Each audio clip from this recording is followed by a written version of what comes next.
Kristin, welcome to the show. Thank you. Happy to be here. So let's start with uh, your transition from who you used to be into who you are now. It seems like you've had just a ton of different shifts in your beliefs, we were just talking about your location of living. I know we spoke earlier about like you traveling a lot and maybe not liking to travel anymore. So, wherever you feel would be a good place to begin, but maybe you can give us some context. Yeah. I so I grew up in the suburbs of New York, like in Rockland County, and then was in New York City for a while and just floundering with like the normal life that you're supposed to live. And then I had this opportunity to go travel the world, and so I did that. And when I did that, I stopped in Bali and I was like, oh, I want to live here. And I was like, How old are you at this point? how old was I? I was 30 or Okay. 30 or Because 31. some people do that when they're like early 20s, you know? Mhm. So you had tried in your 20s to have a normal life. Is that kind of Semi. I mean, like I had a lot of privileges and like, sort of financial um help so that I could kind of flounder and figure things out and like not. And I ended up going to NYU for my master's in social work. And I initially did casework with the elderly, and then after that, I was doing general mental health outside of a church, which is very interesting. Or it was like attached to the church. And anyway, like I loved it, but I also got like the way I said it was like I got too top heavy. Like it was like all in my head. I was in my head all the time, and it was just and then I'm like taking on all these people's feelings, and of course you're supposed to be learning not to do that, but like I was doing it. And I got really burnt out really quickly, and my mom was like, she is a social worker, and she was like, you need to take time off. Like you need to stop before you start again. did you do that because your mom was a social worker? No, I actually it maybe made it sort of like it opened a door, like, oh, that's a possible thing for me. But I had been in and out of therapy for years. Initially, I was forced into it as a teenager after my parents divorced, and I was like very mad about that. But then I like Because you were upset, or do they just make you do that as like protocol? I was an angry teenager. Okay. I was angry at them. I was struggling. I had a lot of, but I didn't want to go to therapy. Like that was not, and I said to them, I had a very good relationship to myself. And I knew that if I felt like I wanted it or needed it, I would ask for it. Like I didn't feel like in a huge aversion, but it was like this isn't the thing that I'm looking for. Like this isn't what I need. And they forced me into it anyway. And then of course that created a whole other slew of issues. But later I was bartending when I got out of college because I was like, I don't want to do the normal 9 to 5. I hated what I studied. And Was then your original college NYU? no, I went to Fairleigh Dickinson in New Jersey. Okay. I actually went to University of Delaware for a year and then couldn't hack it. It was like too big, it's too many people. I didn't know what was going on. I was like, I can't do this. Well, this is what I was wondering about NYU, but I guess getting your master's there would be different. I visited NYU when I was looking at schools when I was in high school, and it just seemed too overwhelming to me to like go to school in a city where like there wasn't really a campus. Yeah. It was, yeah. Yeah, I definitely would not have done it as my original like, undergrad. It just that exact thing is like I'm not really cut out for that. But Yeah. I thought initially, like, I went to a small high school where it was just, like 200 people per class. And Yeah, so same. I was like, I want to go to a big school, not knowing what that would feel like. And then went there and I was like, oh no, I don't do well with this. Like, I'm too introverted. I don't want to be in a sorority. Like, I'm not playing a sport on that level. Like, how am I meeting people? Like it was like so overwhelming. And then I just was like, this isn't it. And so I went back. I basically lived at home and went to Fairleigh Dickinson initially. And then after that, moved to the city. And then I was bartending and like, I was, it's like, it wasn't really like the people on the other side of the bar, but it was like other staff who would come to me and talk to me about, whatever's going on in their lives. And I noticed that I had a perspective that was useful. And then I was like, oh, maybe I could do this. Like, maybe this is something I could do. And so eventually I went for my master's. Um, but yeah, and then I took a break from social work and I was like, I need to balance it out. And I was like, I'm going to do Reiki and I'm going to do like something physical later on. Like, I'll just like have all the pieces. And then when I went traveling, like there were two things in mind. Like one was I don't want to I want to know who I am outside of my programming. Yeah. It was like, you know, obviously you can't fully get out of programming, I don't think, but um at the time I was like, I've been told what I want and who I am, and I don't know if all those things are actually true. And then I had this interest in like ancient healing and, sort of old practices and rituals and ceremony and whatever. And so those were the two sort of main reasons that I went. And then, about a year into the trip, I went to Bali and I was like, oh my God, I love it here. And, the one of the reasons why I loved it was because there was like the spiritual realm was part of the everyday life. And This is like I think you told me you're 47. mhm, So this was like 17 years ago, Bali, yeah, right? Because I've heard I've never been to Bali, but I've heard it's changed a lot. it has changed a lot. It changed a lot. I lived there for 11 years, starting in Wow. 2012. And so even from 2009 to 2012, it changed quite a bit in that time.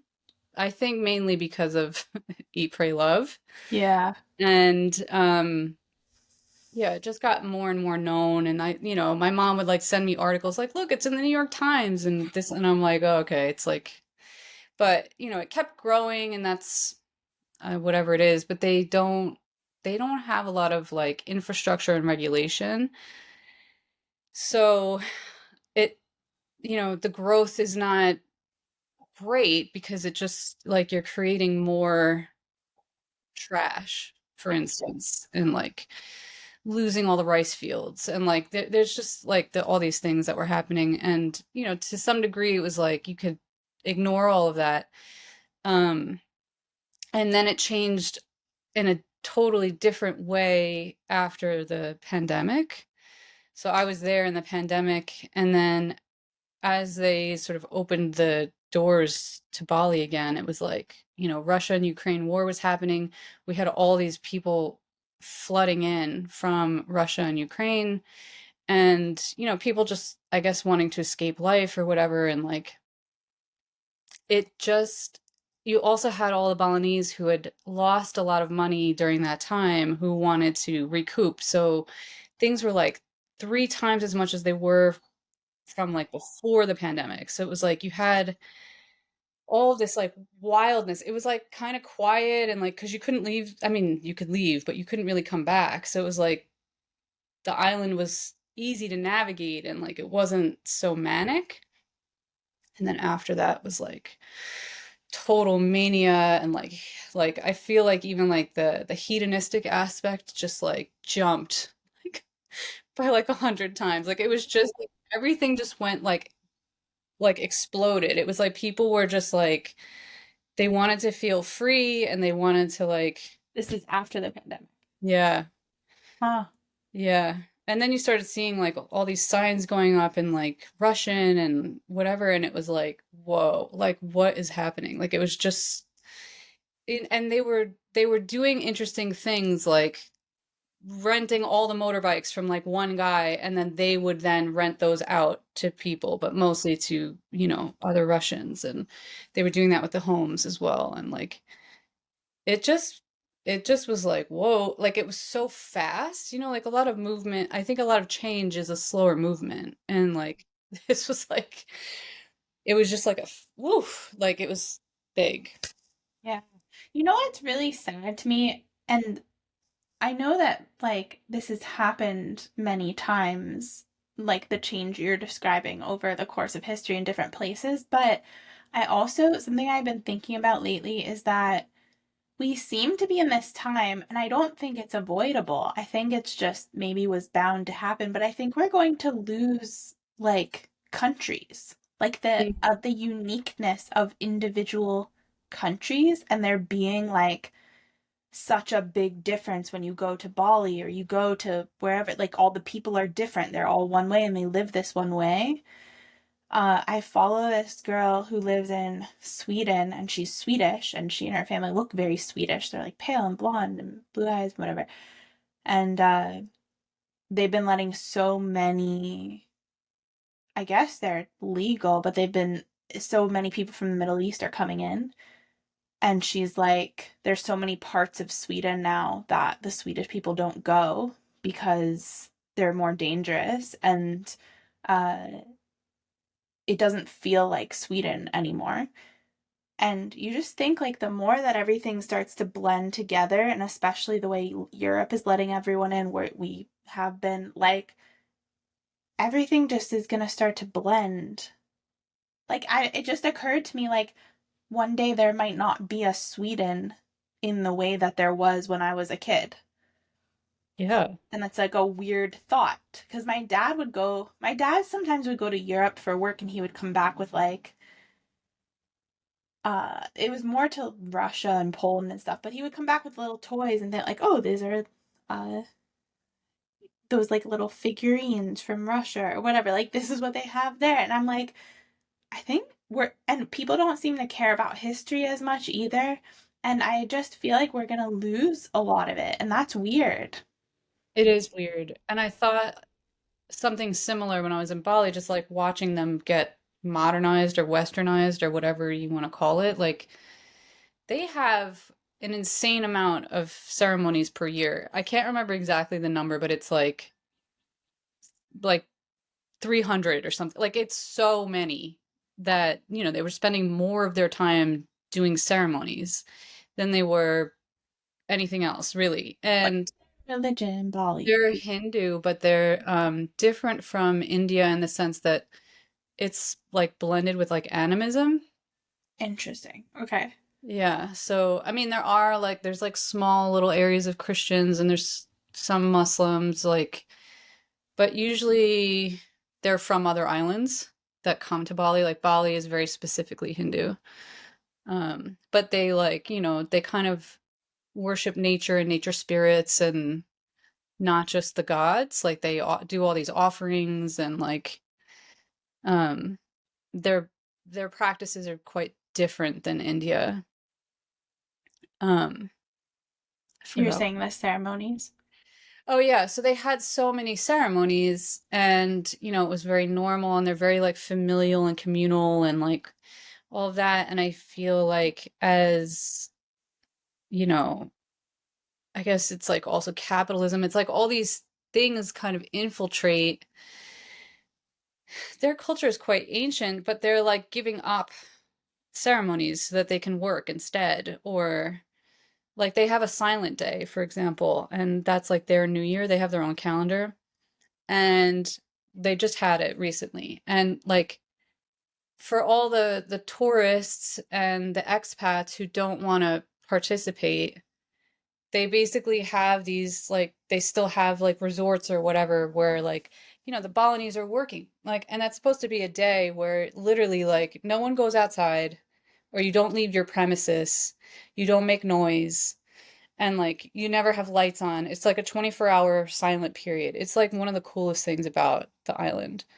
And there are, yeah, like I feel like even that it's like the only thing that's open is like hospitals, the airport shuts down, everything. And so like giving sort of special treatment to Westerners because they don't want to be silent, Yeah. I just I don't love it, like I understand, but I also am like, I don't know, the more that happens, it's a slippery slope to like losing that altogether. Yeah, I think we're gonna lose it altogether Yeah. everywhere eventually. Yeah, I mean, in my conspiracy mind goes like, well, they probably want that because they want to have like the one world government situation, blah blah blah. Um, and I think that as someone who's now very like uprooted and unsettled, like I'm very aware of how important rootedness is, and like even like ancestral roots, all these things, like knowing your own personal history is so critical to like feeling like almost whole, like in your bones, like being connected to your body, and so like your how you were made and like what your existence is about, like. And I know that that could be also sort of confronting for someone who's adopted, and I know that that's part of why it's so hard for them, but Well, like it's also weird because I think about this too, like I agree with you that I think that it matters and that it does root us in something. And we've become so deluded. Like, when I think about my own background, uh, my parents are such a mix. Well, my mom is Greek only, pretty much, but like my dad is such a mix of European things, places, mostly Eastern European, but like there's so many countries, so many you can trace the history that it's like I do sometimes I feel Greek, but then I feel like what else? What am I? Uh, and which place do you really connect to? And then I think like my kids will be even less, like they'll be even more of a blend of all of the things. Mhm. And so then how do we over time stay connected to any part of our heritage? Like what do you choose when it's all so there's so little of each one? Yeah, I mean, I think I I think about that, and I guess I hope that there's like people who preserve it. There's like people like us who are diluted and we're going to continue diluting it. And then like I just hope that there are people who are like really just anchored and like, sort of keeping it alive in the purest form, like, because I can't. And I also made a point of like leaving my traditions. Like I grew up in an Italian family. My mom's not Italian, but like we were mostly with my dad's family. And so, I'm very identified with that. But of course, it's Italian American. It's not like Italy. And then, so even thinking about like their stories of how like the great grandparents and the grandparents like were together like all the time, and like they were always having meals together and all these things. And then like my dad and his brothers and them, like they were like meeting, a couple times a week, and it was like that. But it's like then it gets less and less and less.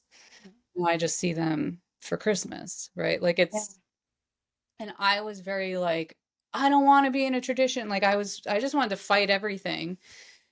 And now, I don't like to have regrets, but I do have moments of regret about it, like not appreciating it for what it is. And I'm like, thank God my uncle is who he is. Like he's doing his best to keep some of our family traditions alive and stay close to his like nuclear family, but like it's we are so diluted. It's like, It's part, I mean, it's mostly, I think, because we're moving all over the place, right?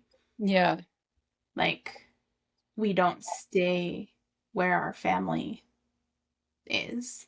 And we were Hmm. talking about that before we started recording, Yeah. right? Like you're and I don't know that there's a right answer. Is what I'm saying because like you're like I don't want to go live in New Jersey even though that's where your family is. Hmm. And I agree, like I understand that perspective, but it's like when we grow up and then we all move to different places, then we meet people who have also lived, like, come from different places, and then I think it's inevitable. Yeah. Because how do you really preserve it unless you kind of like make everybody stay where they are? Do you Yeah. think there's a way? No, I don't. I just like it's like it takes all kinds to be on the planet, right? Like we have all different ways of showing up. And so I just like hope that there are people who are like that and they do want to stay and like that is, maybe their highest value. I mean, I I don't know. Yeah, like I don't want to stay in New Jersey. Like I'm like I'm doing it still. And I keep thinking about it, just like I do value my family, but I'm also like, we're not, even if I'm there, the lifestyle isn't the same. So we're not seeing each other all the time. And Well, I also have that because my family is so in different places now. They're in like four different states, five different, um, like they're just, no one even lives where I grew up. Just oh my wow. dad is there still only. But I also understand, like, I feel a real sadness about my mom's side of the family, who is super Greek. Like, we have extended family that did preserve that. And I was just talking to my second cousin the other day, and like they are in New York, and uh, my cousin is my parents, almost my younger, but almost my parents' age, and like had kids that are my age. Um, and uh the kids have all stayed, like they all still live in that area, and they Mm, still like they're all very involved in the Greek church. They like have they've kept all of that together. And when I was little, we wouldn't see them super often, but when we would see them and my whole family, like the big extended family was together, I'm sure it's similar with Italians, right? It's so loud. Like there's this particular like Greekness that to me was just the best thing in the world, the most nourishing thing in the world. And now I'm like, well, it's gone. Like my cousins I grew up with now live in Utah, most of them. So I can go there and get a bit of that because their parents moved out there too. So like at least they're sort of a unit together almost. One of them is somewhere else. But like not everyone is in a place. Like you can't get it back. I can't go get that same feeling back anymore. So now Jordan and I have been saying like, well, there doesn't seem to be a way for us, especially because like his family is here, where we have grown up so far apart, and we're just like, well, I think our best hope is to create it. Like I just hope that it won't be one ethnic background, but at least like I hope, I pray that we get to have a bunch of kids and like we can have a huge family, and then I hope that we raise our children in such a way that they want to stay nearby, and then maybe we can just all stay together. I don't know. That's what I hope, yeah. because I'm not gonna get it. But like maybe they will, and maybe I'll get it like in reverse. Yeah, like it's almost like you have to create your family culture and traditions that maybe are informed by your ancestry, but like they're your own. Yeah, it is a Yeah, weird time. it is. Yeah. So go back to that because we got off track of the chronological order of your life because you were talking about Bali. Yeah. Yeah, I was just trying to get to that I left the States around 30 to travel and then a couple years later was like either I at the time was like I'm going to live in Salt Lake City or I'm going to live in Bali, which are obviously very What? opposite. You have to explain Like that. I loved Salt Lake City, but I could not, and I was like trying to make myself want to be in the States. And so I was like, if I'm going to do it, it's going to be here. And then, but in the back of my mind, it was like Bali just kept going like, come here. And I was like, I need to go. And I was like, I was terrified, but I was also like, I mean, what's the worst that can happen? I come back. I still had a safety net, whatever. So it was like, it's fine. So then I went and it worked out. And then I stayed for 11 years. Um, I mean, not that I never came back to visit, but I lived there for that long and I still have a property there. that I need to get rid of because I'm done. But yeah, so during that time, like, so I grew up Catholic, Italian Catholic, and felt totally disconnected from whatever that was. Like, it didn't feel especially spiritual to me, I guess. And I was very aware of a spiritual realm, but like no one was like talking about that. And no one was talking to me specifically about it. And like, the whole idea of like having to go through the priest and or go to the church and like you're not really encouraged to read the Bible and all these things. It was like, I just, at 18, I was like, I renounce it. I'm not doing this. So I like went into the new age and I was, it was like sort of the easiest access to like spiritual conversation, right? And then like I also had some health stuff, and then that just brings you into deeper, all these little avenues. And then being in Bali kind of served that. There's a lot of like new agey spiritualism things going on there. Mhm. Plus you have the Balinese with all their ceremonies and all that stuff, and you can partake in those things because they don't mind. They like it. And so Um, yeah, so I was like very much in that whole realm of things. But I also like to think of myself as like very grounded, and I noticed that there was most of the people who were like practicing a lot of these things were quite ungrounded. Like I would call them airy fairy. Like I was like, I mean, what is happening here? Like I was like, you can have like a connection to these things and like have these kind of lofty ideas and still have your feet on the ground. Like what's going on with people? And so I was already having like a sort of a, I don't know, disconnect, I guess, from that community. But I still had a lot of the beliefs. Like I was like, and I kept saying like I agree with like a lot of their beliefs and their ways, but I don't with like how ungrounded they feel, and I don't understand what this thing is. And so I had years and years of kind of just like observing this and then getting to a point of like wanting to like kill every sacred cow of like every like new age belief. And like I think through all these different practices because like I was involved in it for 27 years or whatever. There's a lot of practices in there that have to do with sort of giving up your identity to some degree. And I think that that is actually it turns out to be like one of the best things ever. But yeah, like I think that was part of it. It was like watching people over identify with things, and I was like, this is a problem. And I was very involved in plant medicines and like um I did qigong and tai chi, which I don't think is particularly like harmful or whatever, but I had done some yoga, done like a million things. A lot of energy work, like a lot.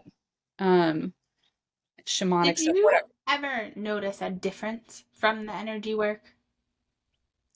I would notice a difference like or maybe it was that like during a session I would feel a certain way, and then whether or not it really changed me is like very questionable. Because I was talking about this with someone in an episode recently, and she asked me that, I think, but I was just like, no, I don't think I ever really did.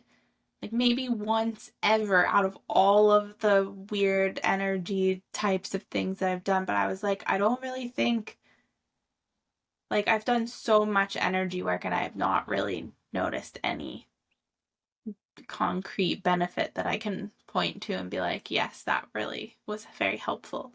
Yeah, yeah, I think there was like temporary relief. I mean, the more I think about it now, looking back, is like it feels like you're like in an eddy, like in the river, like you're just circling around, and like you're like, oh, I feel better, and then you're like back in it, and then Yeah. you're like, that's terrible, and then like it's like you kind of keep digging. You kind of it's like you're gonna keep finding problems because you can't stop digging. Like there's this, I Yeah. don't know, there's this like relentless circular sort of thing that people call a spiral.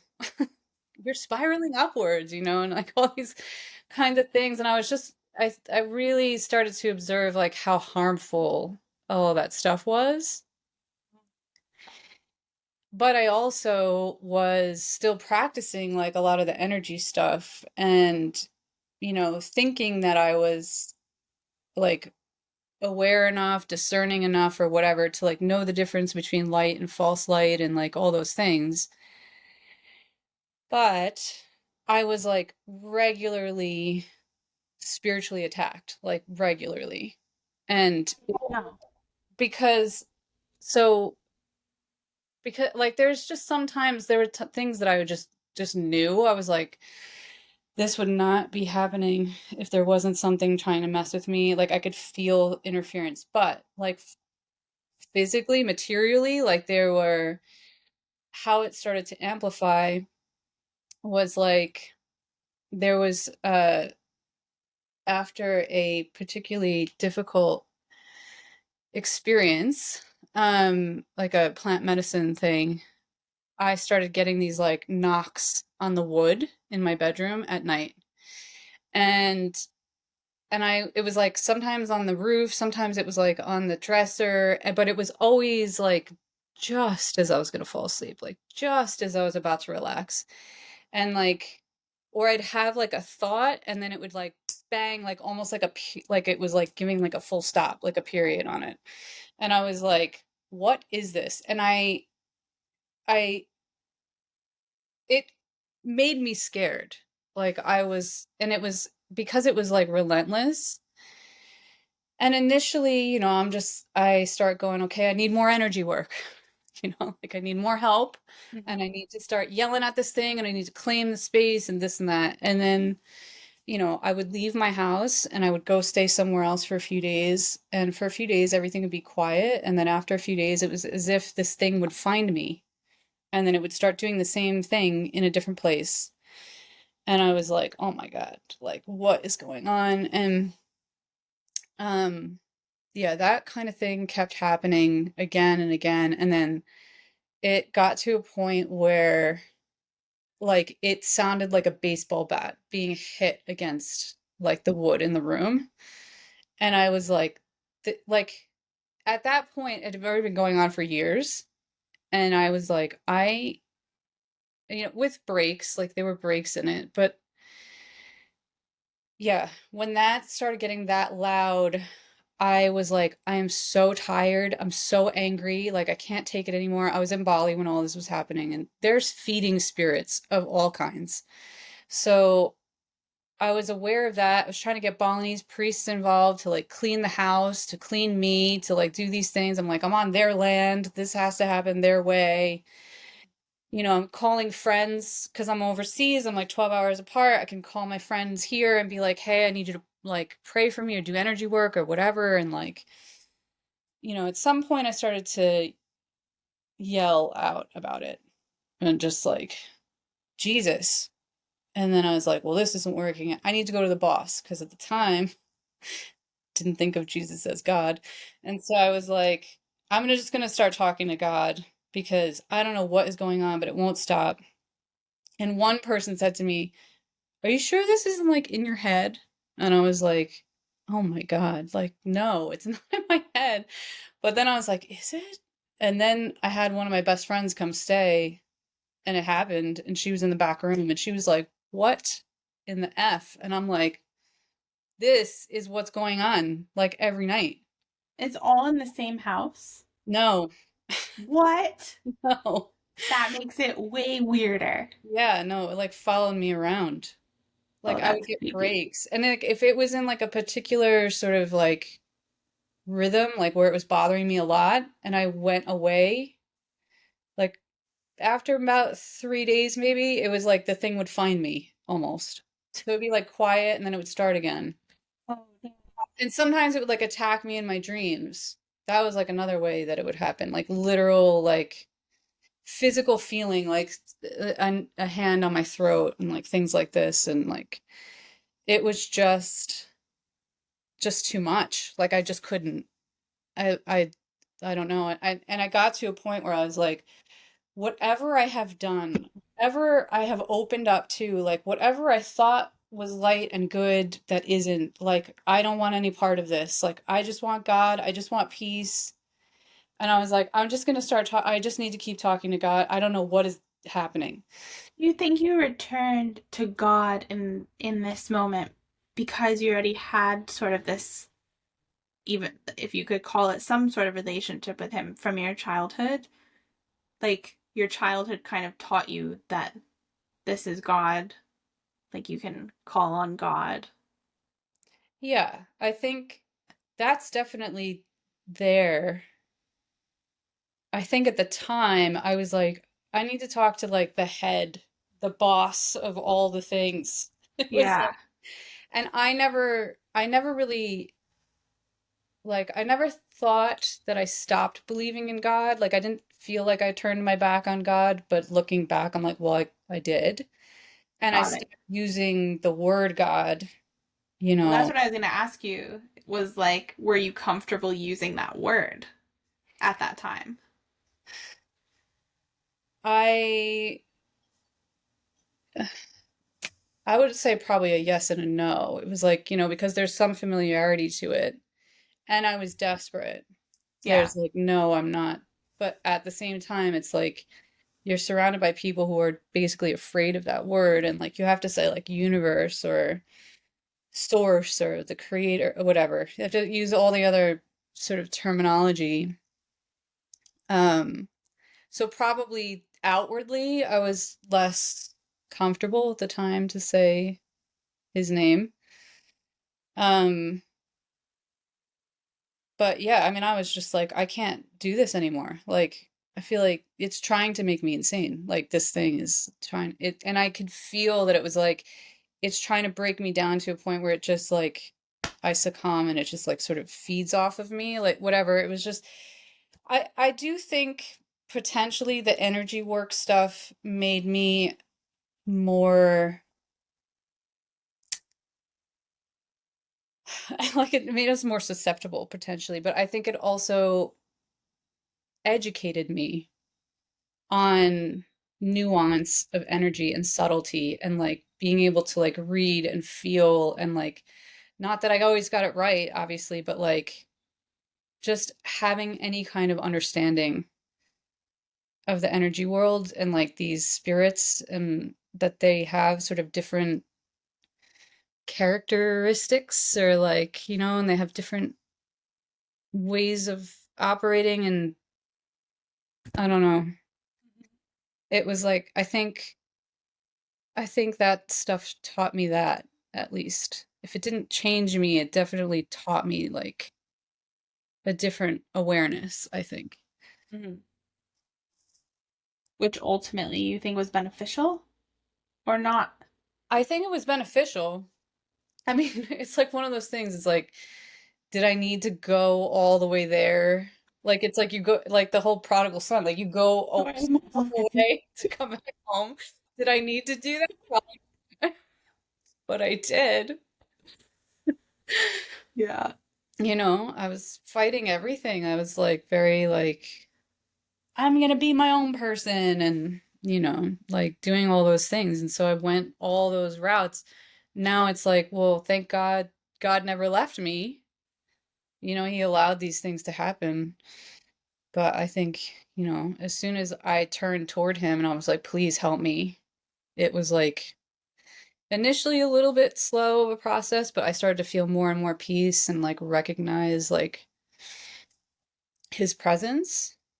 And then that eventually led to like this friend of a friend who came over from Australia. I was still in Bali and he's talking to me about, I've been like thinking about Jesus lately. And I was like, me too. Like, what?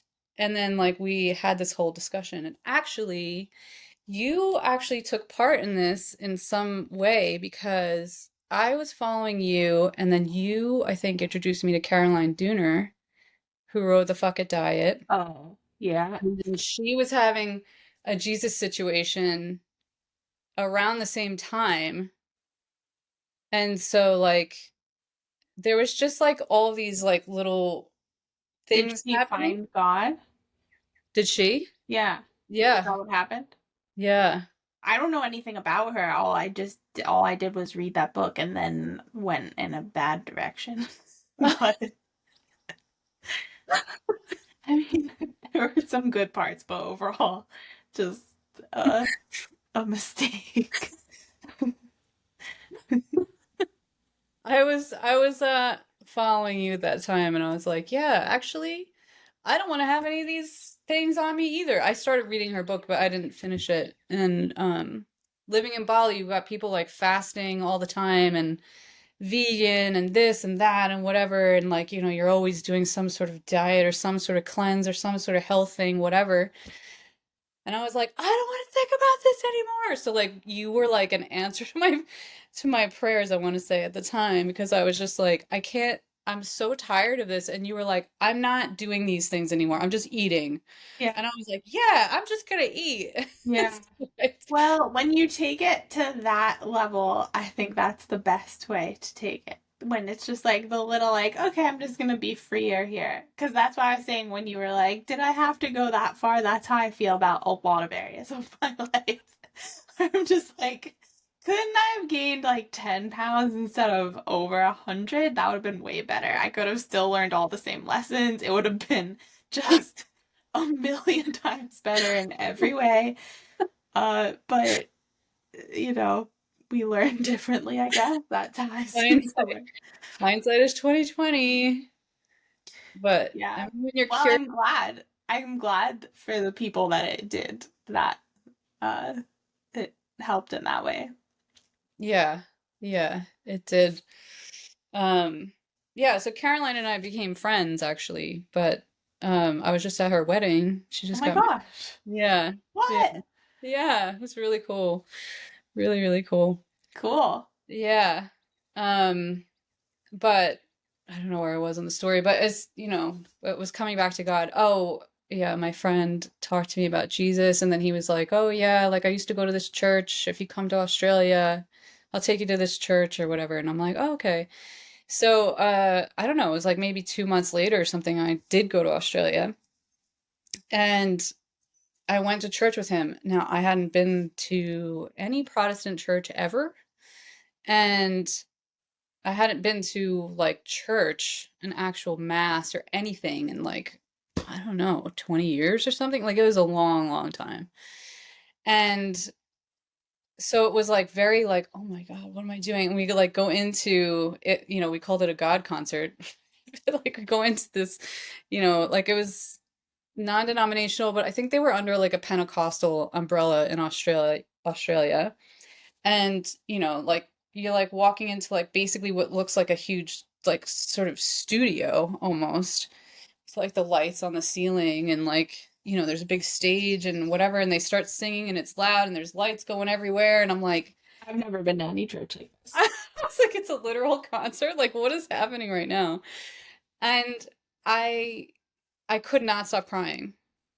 Like, they're just, like, singing all these songs. At the time, I was still, you know, is Jesus real? Is it Christ consciousness? Is that like, I think, I was a little bit Gnostic, and so and he was definitely still very Gnostic, and, but I was, like, so moved by the music and, like, being in a room full of people who love God, Yeah. and, like, just genuinely just, like, wanna lift their hearts up to God, and just, like, they literally have their hands up and they're singing, and, like, it was I mean, it was just like, "Oh, this is what I was craving and not knowing." And, yeah, and I just started going regularly.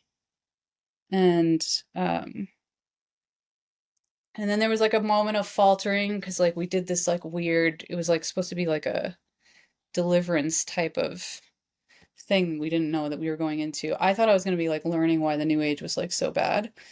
And, it was just naming every sin there ever was, but not really teaching us about sin or about the whole thing. And so like we're in it and I'm like sitting next to my friend who's gay and they're like naming homosexuality. My other friend who's like she does like hypnotherapy and astrology stuff and whatever and she's sitting there and like they're naming all of that and like they're both just like my identity, and I was like, yeah, I've dabbled in many of these things. I'm just like watching them put them up on the screen. And I just, for me, it was like very like, well, yeah, whatever. I'm willing to give it all. Like, Yeah. I'm still gonna keep messing up and whatever. And I'm just like willing to give it all over. I don't care. And even if they're saying something like, let's say in the wrong way or they haven't delivered it properly, like, I could see the difference between God's grace and God's will versus like man's errors, like these people, even though they're on a stage trying to do this thing for us, like they're not without fault, obviously. So, like, my friends were like, that's it, I'm never coming to church again. It was like a very traumatic experience. And I understand why. I feel like there really wasn't enough sort of explanation and sort of cushioning around it to like, because they didn't say, like they didn't stop anyone who was like not yet a believer from coming. And so it's like if you're gonna allow non-believers in, like you got to give a little bit more Yeah.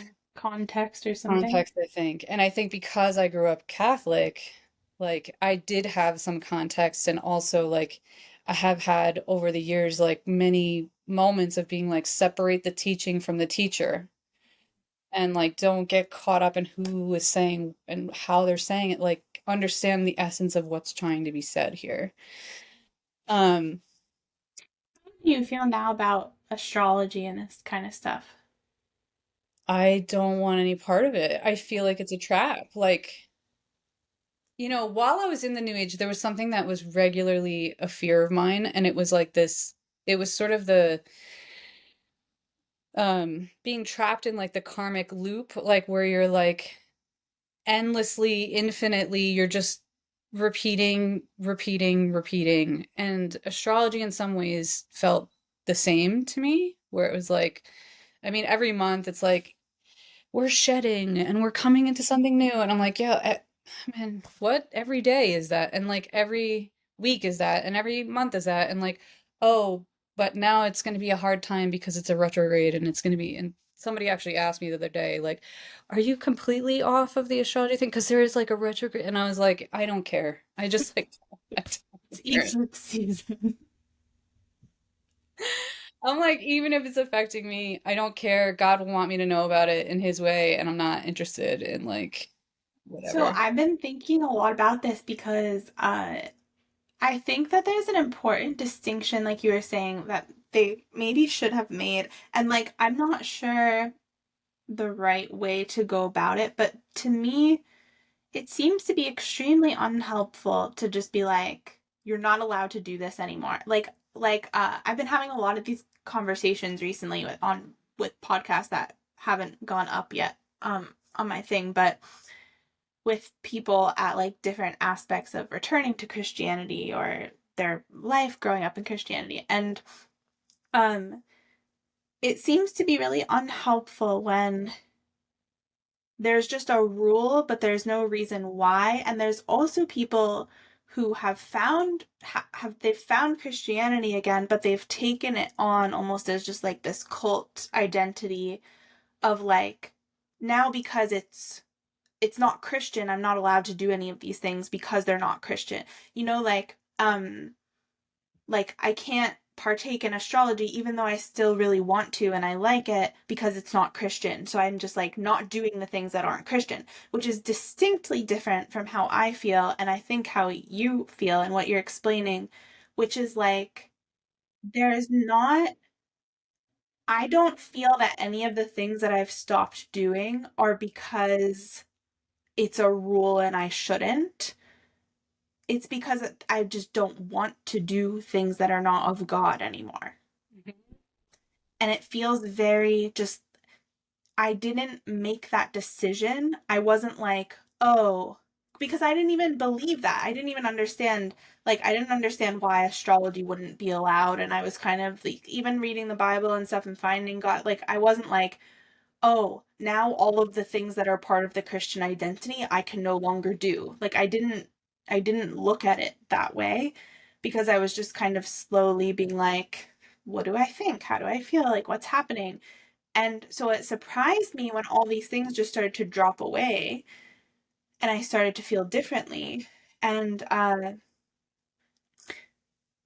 read a piece the other day about the Enneagram, actually, and how the Enneagram is rooted, it came from occult things. Like when you research the background of the Enneagram, this girl wrote a whole Substack about it, because she was super into it but super Christian, and then what she like it was very a big part of her identity, and then when she discovered the background of it, she was like, oh my gosh, I have to let it go. um and I read it and I was like, whoa, like now I want no part of this either. And so I'm starting to discover the danger of all of these different kinds of things, like the Enneagram and the probably human design as well, and astrology, all these things that make us so focused on ourselves and our identities and these things, that they're very tricky because they do lead us away from God, um by making us so hyper focused on these aspects of self and identity. But I think it doesn't work to just tell people like, this isn't allowed because now you're Christian and so you just can't do it. I think that when someone's authentically starting to connect, I would think that it would, if it's a true thing, it would just fall away eventually once they see it.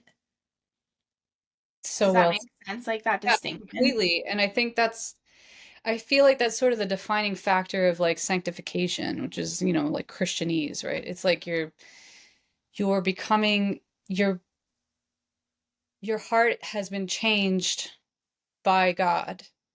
And so because of that, it's like your eyes are changed, your habits change, you want, it's not even a want, it's like you just become more like him and more obedient to him. And like, I think also recognizing that he's like a caring father, and as a parent going, these things are not safe for you. If you're still having some sort of rational, fight with it, it's like he's actually telling you because he cares that this is a dangerous thing to be messing with because you don't really know what you're messing with. And then people will say things like, but it's true, or but it's accurate. And it's like, no one said it's not accurate. What they're Yeah. saying is that it's dangerous. What he's saying is it's dangerous. And like a lot of people don't understand that. I think there's a lot of people who either aren't connected to the spiritual realm, or like aren't really sensitive to it, or just don't know enough about it, and like don't recognize that there is a spiritual war going on. I'm very aware of it, and I feel, obviously, from being like so overwhelmingly like attacked by the spirit realm, like I'm very aware of these things as like things that open doors. Yeah. You're giving permission to something that you don't realize you're giving permission to, and you think that your intention is enough. And like we're not, our senses are not enough. Like it's like what you said, and it's also exactly what you said, like those things point us back to ourselves, and like they're not pointing us to God, actually. Yeah. Yeah, I think that's, and I don't know, I think that people have to kind of come to that on their own. And I agree with you that like you can't just be like, you can't do that, like that doesn't work. I don't particularly like, the sort of traditional way of like evangelizing, where like people are like, you have to know Jesus, I'm out, like all these things. It's like that doesn't work. It didn't work for me. I mean, I had to encounter Jesus myself. Like he came to me, and that was like an instant switch of like, oh, he's not he is a man and he is God, and like he's not Christ consciousness. Like that instantly left me after encountering him, you know? And like these things, it's like, I just think to myself, like, I pray for people who are maybe leaning towards God, but like they're still dabbling in a lot of things, or they think that those things, if they bring God into it, it's fine. I just pray for them because I'm like, God knows. He knows better than me. He cares more than I do about them. And so I just pray that He finds that moment for them to open their eyes and like change their hearts and like whatever it is that they need from that He knows better than me. Is that what that word means, sanctification? The Yeah. What does it mean? It's like it's your path to God, essentially. It's like how you become more and more like Him and closer to Him. And um yeah, I mean, I don't know that I looked up like the literal meaning, but like that's how it's talked about. So Caroline started like a Bible study that became like a Christian book club that became just like a God talk. Yeah. I And can't believe I didn't know any of this. When you first said her name, I was like, who is that? Because I didn't, like, I read that book, but then after I read that book, I found like the all in people, which were like Stephanie Buttermore, like all these people. And then I found like people were like eating disorder recovery. You need to be an eating disorder recovery. So then I started looking that up and I just went like crazy. Like I would never blame her book for any of what I did because it wasn't, it was just like a stepping stone on the journey. But then yeah, I never followed her after that. Like I didn't know anything about her. So this is just so cool.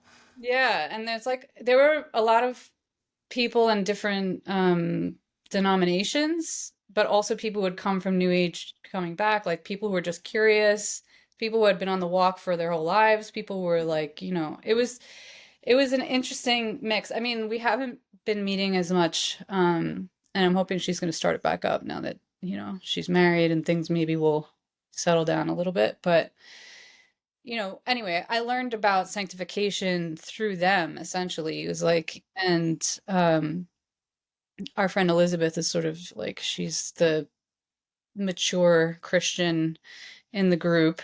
Um, and so, yeah, a lot of it is like exactly how you were describing it. It's like you move closer to him and these things fall away that Yeah. aren't of him, and you don't want to engage in the things that are not of him. This has been the weirdest part to me because I didn't, like, I feel in a very odd position because I still feel like I don't know that much about Christianity, even though that was like I was baptized and I grew up going to church a bit. Like, I feel like I don't know a lot of the words, I don't know a lot of the stories, I don't know a lot of the rules, but I still found my way. And as I started reading the Bible and as I started praying and all these things, all this stuff just started happening where I was like, well, this is God. And then the more, like, the longer it went on, it was just amazing to me because I didn't know to expect that, but it just started to, like, I just started to change. And the amount that I've changed is still like, brings me to tears a lot of days because I'm just like, how can I not, like, I'm just so different, but I didn't decide to be different. I wasn't like, oh, now I'm Christian, so I'm not doing these things anymore. It's just like, I don't want to. And it's just been like, it's such an odd feeling. It's Yeah, just because it's like, and it feels good. I was saying to someone on a different episode recently, like, there's also this way, and I don't know if you felt this too, that it feels like I'm able to let the goodness of my heart out more safely. Like I feel safer in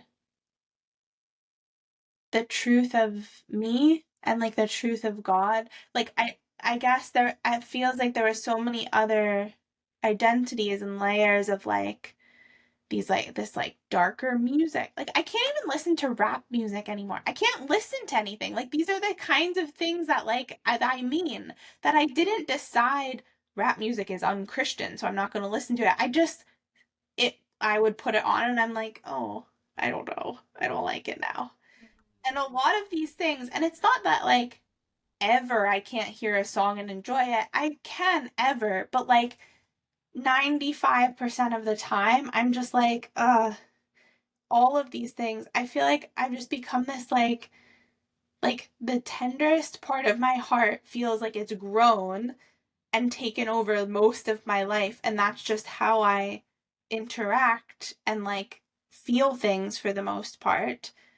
And it's weird. Like it's just like like even with Jordan, like I don't know, like uh and he loves it. He's been having his own path in the same way. But yeah, just things like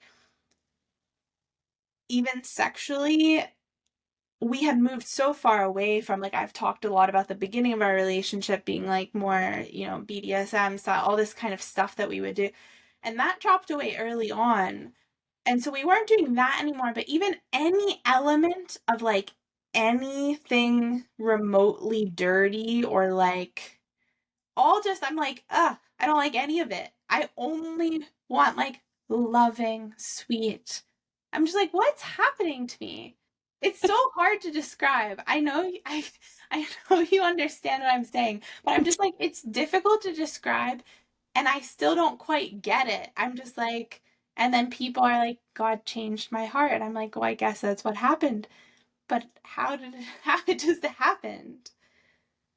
That is the miraculous thing about it is like, it's not really the best analogy, but like while I went through it, I was like, it's almost like you're on the outside of this like fish bowl and looking in, just like, how does that work in there? Like, I don't know, and whatever. And then all of a sudden, you're on the inside, you're in the water, you're like, oh, like all the things that people were saying or you could see in them but didn't understand, like it suddenly all makes sense.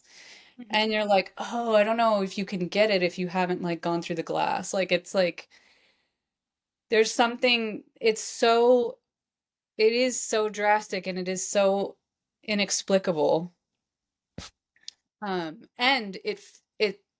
I think people maybe get scared by it, but like if you haven't experienced it, it's actually like it's so beautiful and peaceful and like you said, like tender. Like there's just like softness and Things just feel so sweet. yeah, yeah, and you want to stay in that space and like be more of that, and that feels really good. And I feel like, there are moments where, I'm reading the Bible. I haven't read it all the way through yet, but um where I start getting really like in my head where I'm like, what does this mean? And like, why did this person do this? And why did God do this to this person and whatever? And I think because of that shift, like, I think they basically say it's like the Holy Spirit comes, like it is dwelling within you once you have that change. And, when I get in, like, I love questioning things, but there are times definitely where it doesn't feel good or it starts to feel detrimental. And so like it's very relieving to be able to just sit back into that sweetness, like, and just be like, you know what, I just need to like sit with God. I just need to like talk to Jesus, call the Holy Spirit, and just let go of all of that, and like he'll show me. Like it's not important that I understand all the things, like it's just the being with. Yeah. And I think that's why I haven't felt a big rush. Like I've been uh learning about things more. And obviously I love the questioning of it. Like I love the historical aspect. I love to read books about like the analysis of the Bible, all these things, but like it's been so slow in that aspect because I feel that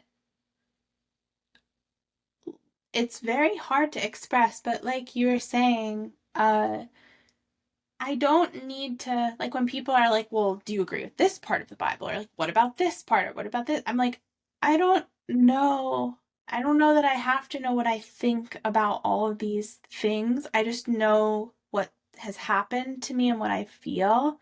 And I know that I believe that I believe.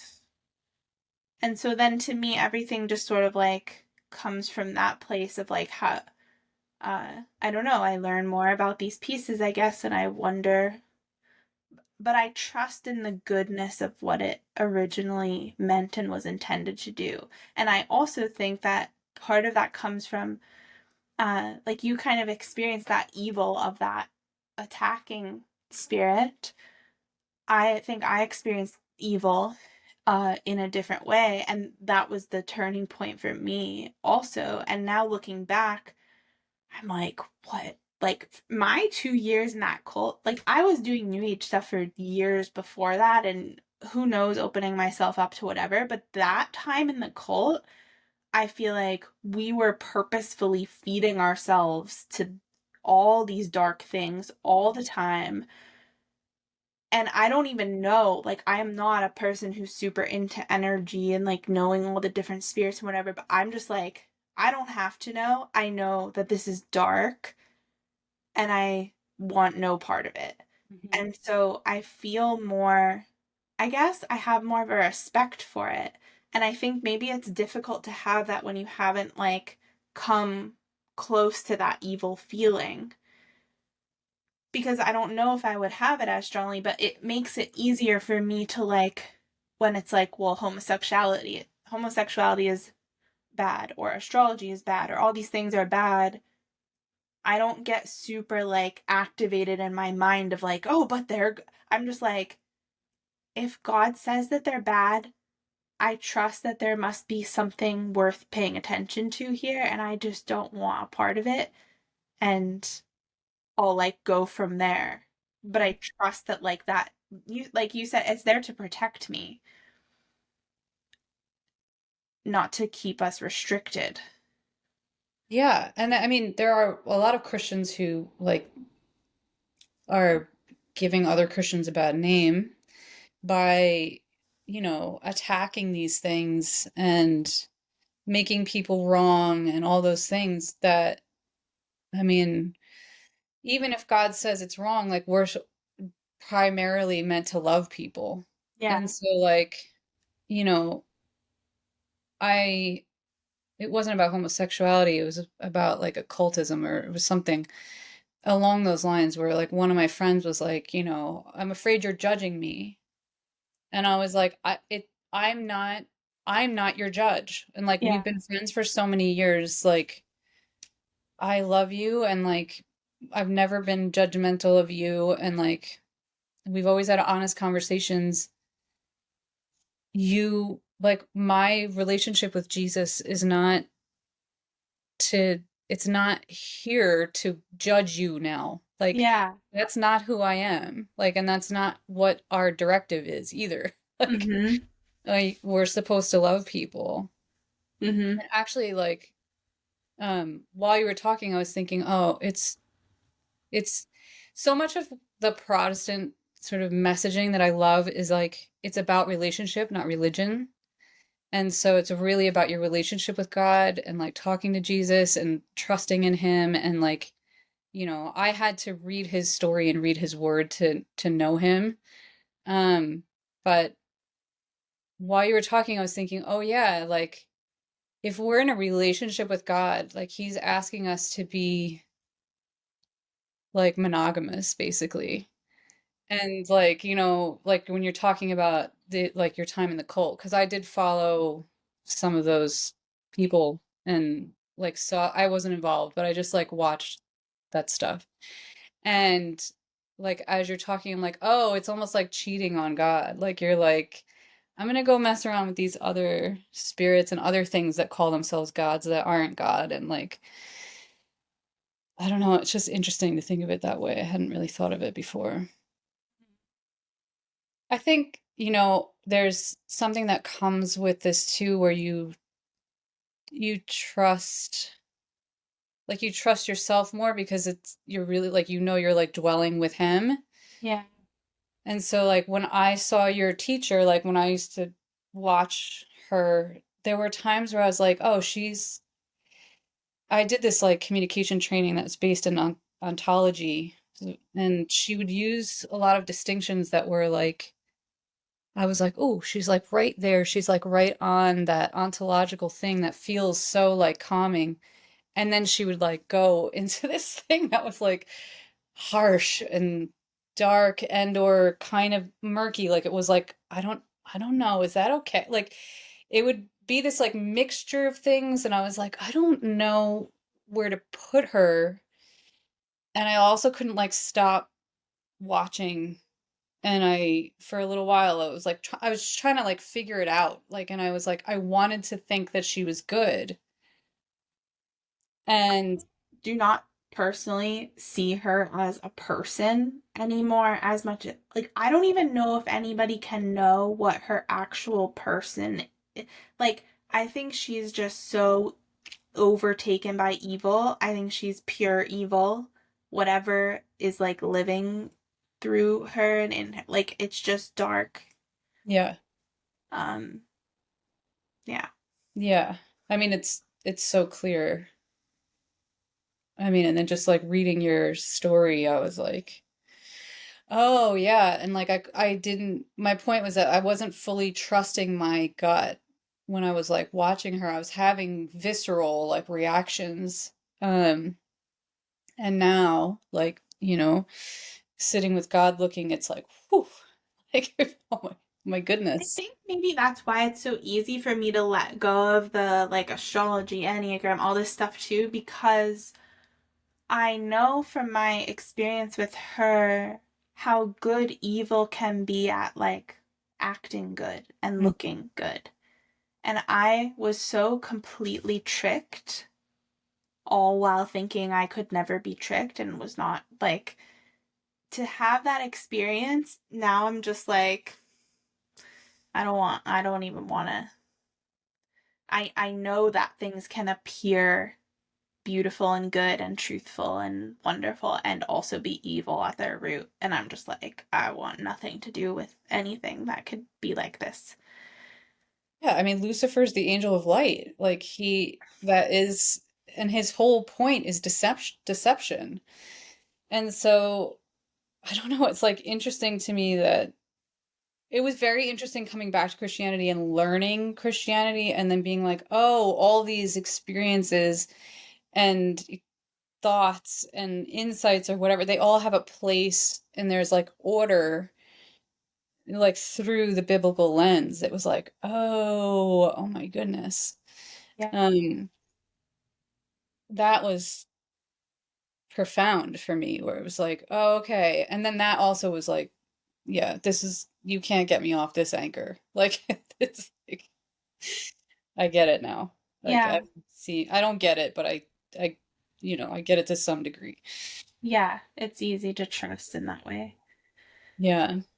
So do you think uh the Catholicism that you grew up in, because I've wondered this myself too. A lot of people are Christian and say they're Christian and they go to church sometimes and do you think that all of these Christians, or not all, but like most, say the ones you grew up around when you were younger and you said you didn't feel like this deep sort of mystical spiritual aspect, do you think that those people feel God in the way that you do currently, or do you think that that's missing, like they're sort of performing being Christian but missing that actual connection to God?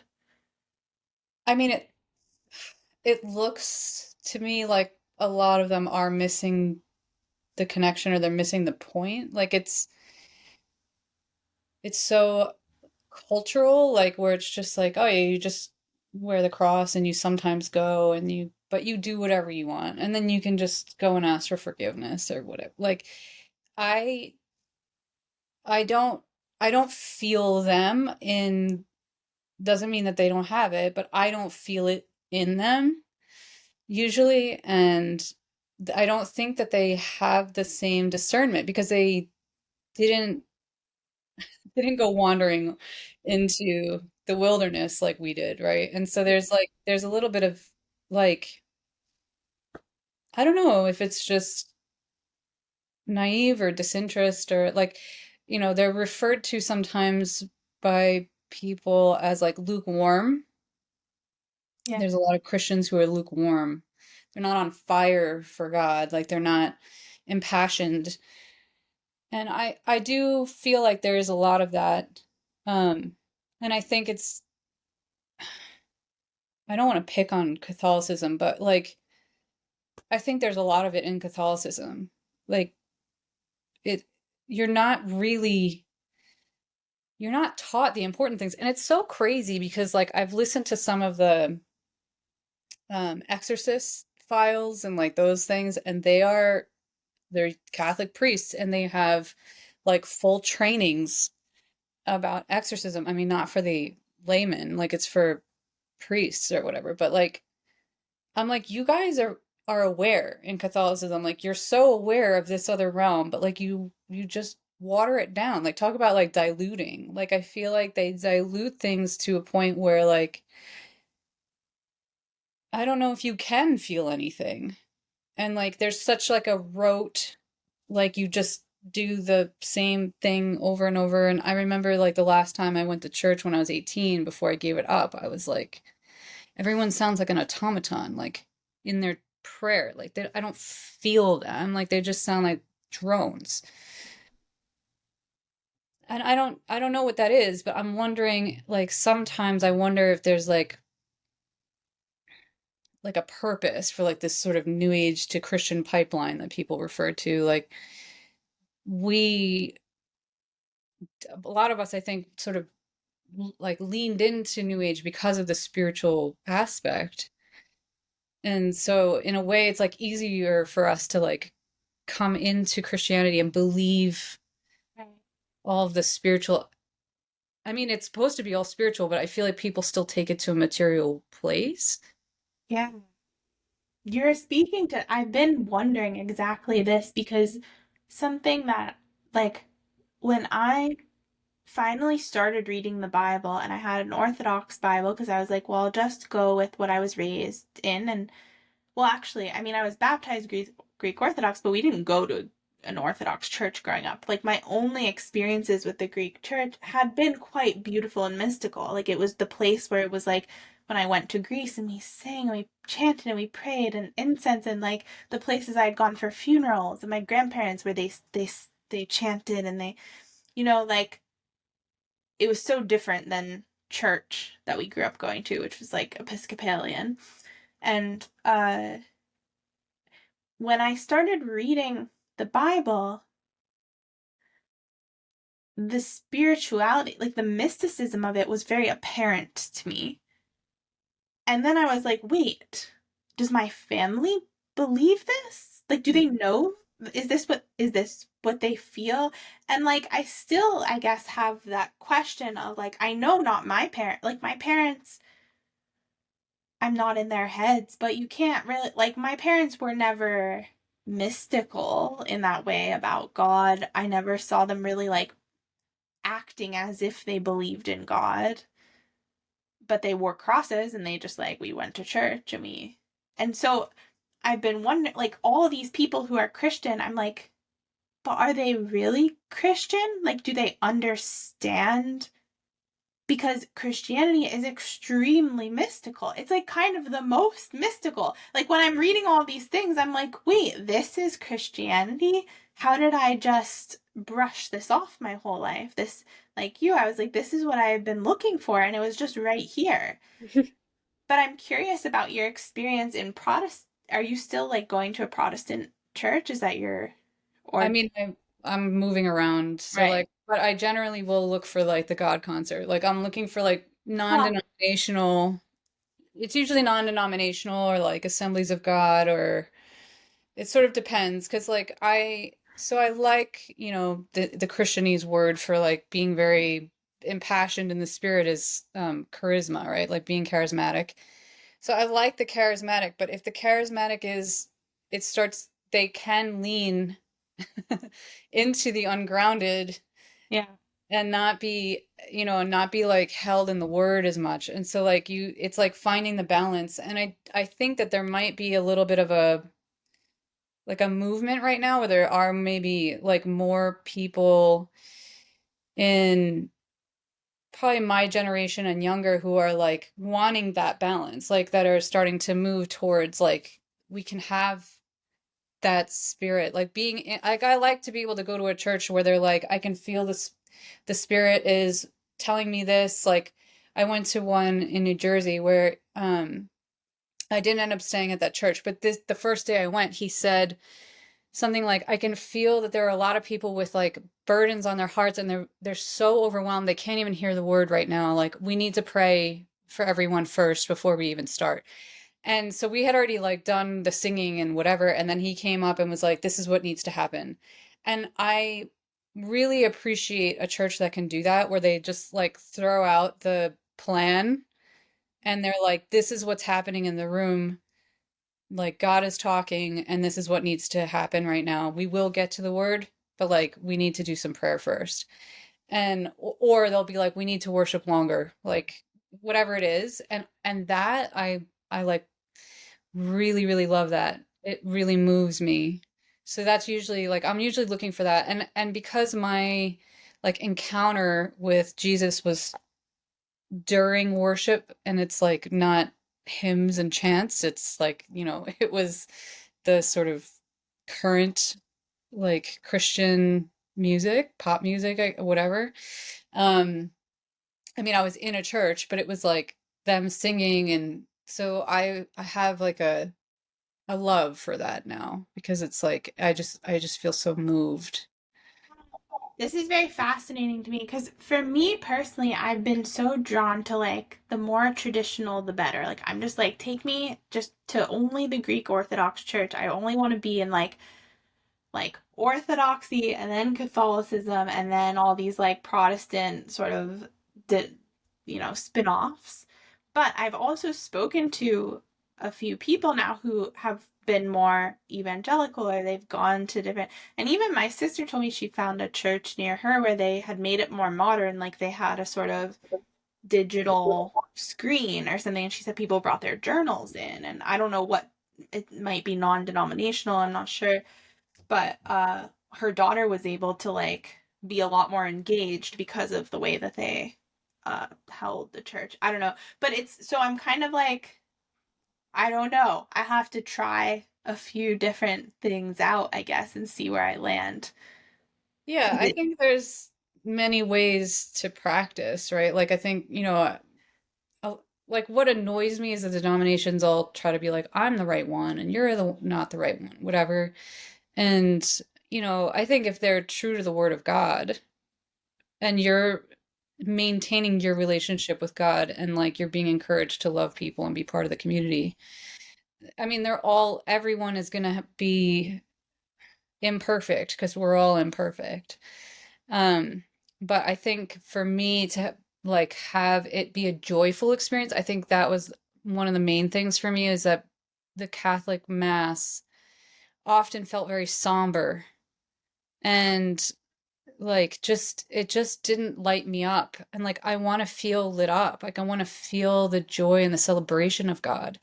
And like as we go towards Easter, I do start to feel the weight of who Jesus is and what he did for us. And so the somberness comes back, but there's like it's just a different it's feeling like the love and the grief.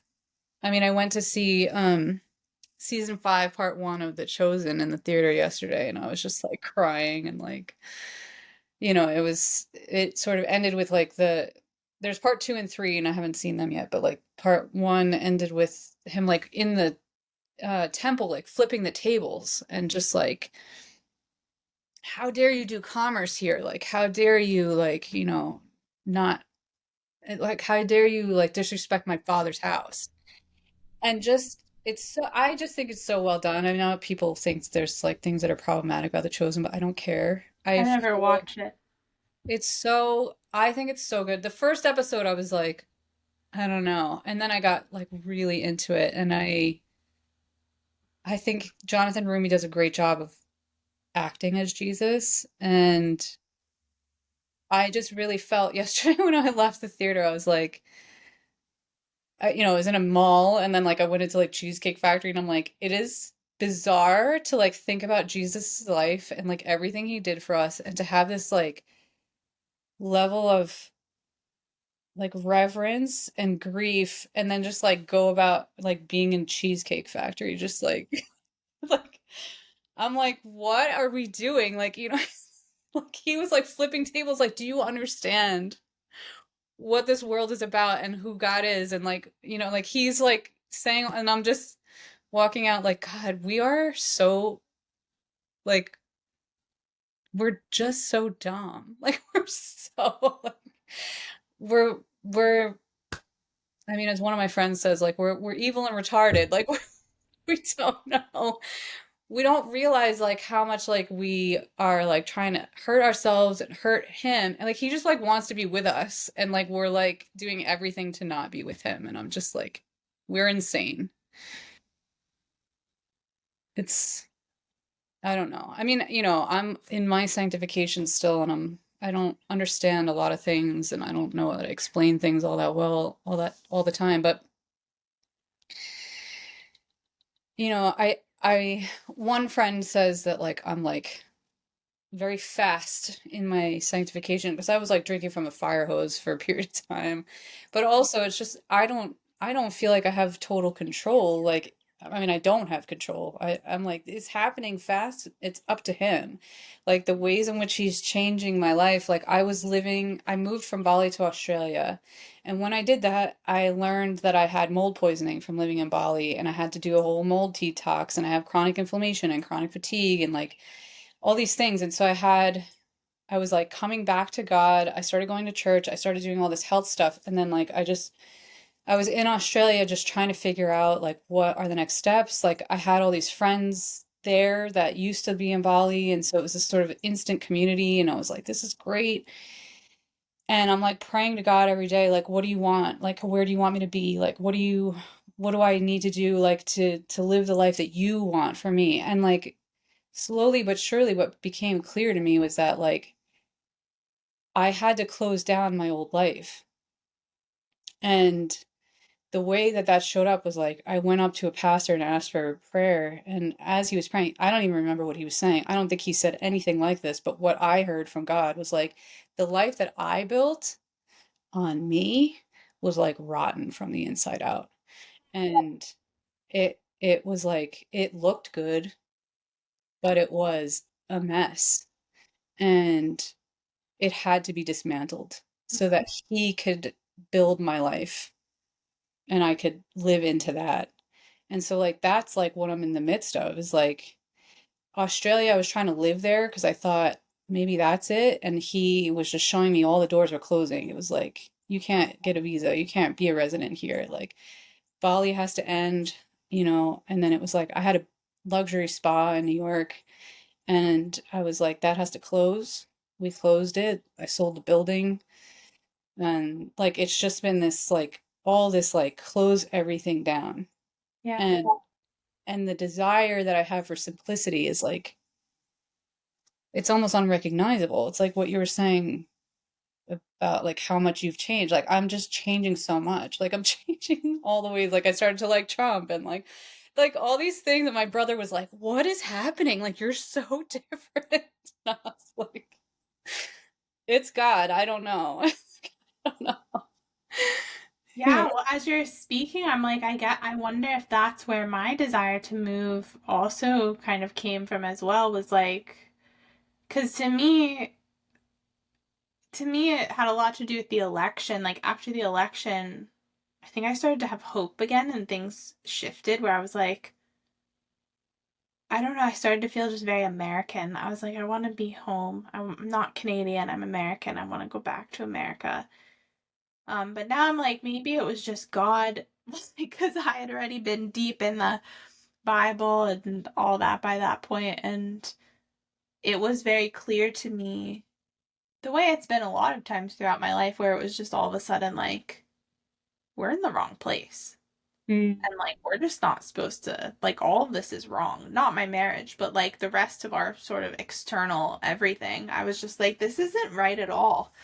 Um and I do think like yeah, you can kind of tell when certain things are very like doors are closing versus opening. Like the process of selling our house so far, we'll see how it goes, but like just the process of finding a realtor and all this stuff, like the guy we found, how it all worked, I was just like, wow, this is so flowing. Like it's just happening so easily, and I feel like we're being very guided.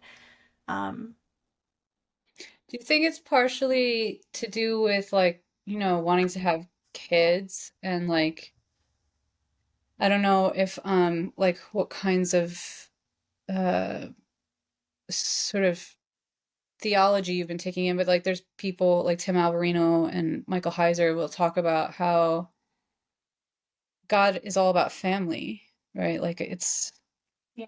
we're his children. And so like now you want to have children and so is it like maybe also he's wanting and you're wanting to be like with your family when you have a family. Yeah, and I think maybe something that's changed is I feel that so deeply. Like it's another one of those things where it's like I didn't decide to change. I just suddenly changed where because I was thinking like when we bought this house, we still had thought about like we were like we will have kids here one day and it had factored into our decisions, but then all of a sudden it was like this is all wrong. And I think the family piece and it's been more about love, I think, than just like blood family. Because even in choosing, my family is spread out all over, but even in choosing, like, where do I want to be? It's like, well, I want to be where I feel most loved and like where I feel closest. Mhm. And uh, that was a bit, and I think, yeah, in thinking of us starting our family, it's like, what really matters? Like I was saying to you before we started recording, like, this place is so beautiful. It's the most beautiful. I can't even believe, even still now, like I look at things outside and I'm like, wow, I'm like really gonna, I'm like giving this up. Um, and, but I've been forced to reconsider, I think, like what really matters. And that's why in every piece, everything I've been doing, I've been coming back to this question of like, what are we living for? Because I think when we're coming from this place of being connected to God, that changes things versus when I'm just thinking about myself and like my personality as Demetra and what do I like and what do I not like and what do I like, where do I need to be based on these things and whatever. It's like that none of that actually matters in comparison to how I feel in this place of like what is where does my heart want to be and like where do I feel loved? Where is there the most love? And it's interesting on this island because and this was one of my reservations about moving here in the first place was like it's very hippie-ish. Like it's extremely liberal, which bothered me less a few years ago. It still bothered me, but it bothers me way more now. um, but it just like it's and a lot of people will say it's such a spiritual place, like it has this energy, and it does. And I do think that in some ways it's been like a healing bubble in a sense. But I also think that there's a lot of because it's not of God, there's a lot of like leaks and darker things, and there's like the whole island used to be full of swingers back in like the 80s or something. That like it was a very free love, free, culture and I'm just like, I don't want to be around any of this. I don't want to be around people that are like many genders and the I told this story recently too, but I went to a place here to do I was doing an interview to see if I wanted to do a bodywork appointment, and the drop down thing for it was like, what are your pronouns? And it had a list of, I'm not kidding you, like 30 options. There were not like six, there were 30. Like it was an endless scrolling list of things, and I was just like, I am so done. Get me out of here. I want nothing to do with this. But then, of course, like sometimes, and so I wonder where we'll end up because we're not going to buy a house just yet. And like I told you, my sister's in Delaware, but I'm just like, Delaware is still a bit too blue. Like I'm just like, I don't know if I want to do this long term. Like part of me just wants to go deep into Tennessee or something. It's just like Tennessee has been coming up for me every single day, and I'm like, okay, I know nothing about Tennessee. I guess I have to go there and feel it this out. is the question. And then it's like, where does this stuff matter? Because part my resistance to Tennessee is mostly that it's so humid and hot in the summer and it's so like buggy. I'm just like, I don't know. And then also for us, like there's nobody I know in Tennessee. Same. But yeah, there is this sort of like play of like, I don't know, I don't know. But part of me does want that. I just want to go to somewhere that feels more normal. Uh yeah. Yeah, I think so. Yeah, one of the things I said to you in the initial email, and I've heard you talking about too, is like the shift from like I was definitely more like liberal when I was in the new age and more democratic and blah blah blah and like woke and trying to be at certain times, and I now look upon a lot of that as like severe inflammation and like, mental disorder. And like people, I've said that to one of my friends who's not in the same mindset as me. And like she was like, sort of like, oh my God, like that's like offensive. And I'm like, is it though? Because like we are not separate from our bodies. And like I know how different I am when I'm inflamed. And like, I mean, I don't change identity. I don't change my whatever, my sex or whatever, but like I do have like like let's say like way darker thoughts. Like I'll be like more depressed or whatever, more anxious or whatever when I'm like very inflamed. And so I it is something to think about now. It's like I don't want to be in an echo chamber where it's like I can only be around people who think like me. But at the same time, I want to have a higher ratio of people who are more like me because I want to be able to, one, have community and like be in like-minded spaces. But two, like I can't I can love and respect people and also at the same time see that they are not well. And I don't want to be immersed in the unwellness. Like, Yeah. and I think people like take offense when you say things like that, but it's just like, but it's also like how vastly different the two perspectives are now. I mean, that we're really like split in that way where, liberals think that only good people are in the liberal camp, and anyone who likes Trump or anyone who's Republican is clearly not good. And it's just like, what is like, I, we're living in completely different worlds, and I like don't understand how that gap gets bridged. And I don't even know that I'm really like so good at that anyway. So I'm like, I don't. Anyway, all that to say, like, yeah, like God is has a plan, and you want to like follow his plan to like where you want to go, and like what's in your heart is also meant to be, part of his plan. And so like if you want to be with people who are more like you or thinking in more sane, level-headed ways, it's like, I don't know, I feel like that should be okay. But it's also not about like making like being violent against anyone else. I don't know, it's just all Yeah. this stuff gets so weird. I was gonna ask you how it's been for you with friendship because it sounds like you've kept some good friends that are liberal and that's worked, or has it been challenging? Um, Or have you lost some?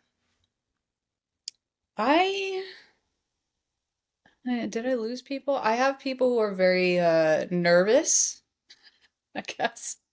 You know, About you? about me, about like, why do you think like this? Like, what's wrong with you? And like, oh my God, and I'm just not really engaging too much. I mean, I don't like I'm here. A lot of my friends are in Bali and Australia. I have a few friends in the States. They're all spread out. Um, a couple of them I talk to every day, but they're from that God Talk group. And then two of them that are in the States, I've known since, I don't know, 15 years, like since when I was first traveling, longer than, yeah, 18 years. And yeah, one of them is definitely more liberal and like social justice and all of that. And like the initial conversation about my relationship with Jesus was like I could sense her like afraid, a little avoidant, wanting to talk, but also like, and then she started just making snide comments over the time that I was with her, where it was like, oh, like one of the kids said, "Oh my God," and then she's like, "We don't say that. God's name is sacred," and this and that. And I was thinking, did are you doing this because I'm sitting here? Like, is this something that you've been teaching them? Like, I was like very confused by what I Oh, was weird. watching. And then like, another time we were eating and we just started eating and then she's like, "Oh, we didn't like say grace or thank God or anything." And I was like, I never remember to do that. Like, and I mean, I think it's nice when people do it. Like, I think it's nice if I do remember. But she was like, "Oh my God, you must be thinking all these things." And I'm like, I'm not thinking all What's these your reaction? Because that almost seems like she must have her own, like, judgments of herself for not being Christian. It's like almost what things. that sounds like That's to me. interesting.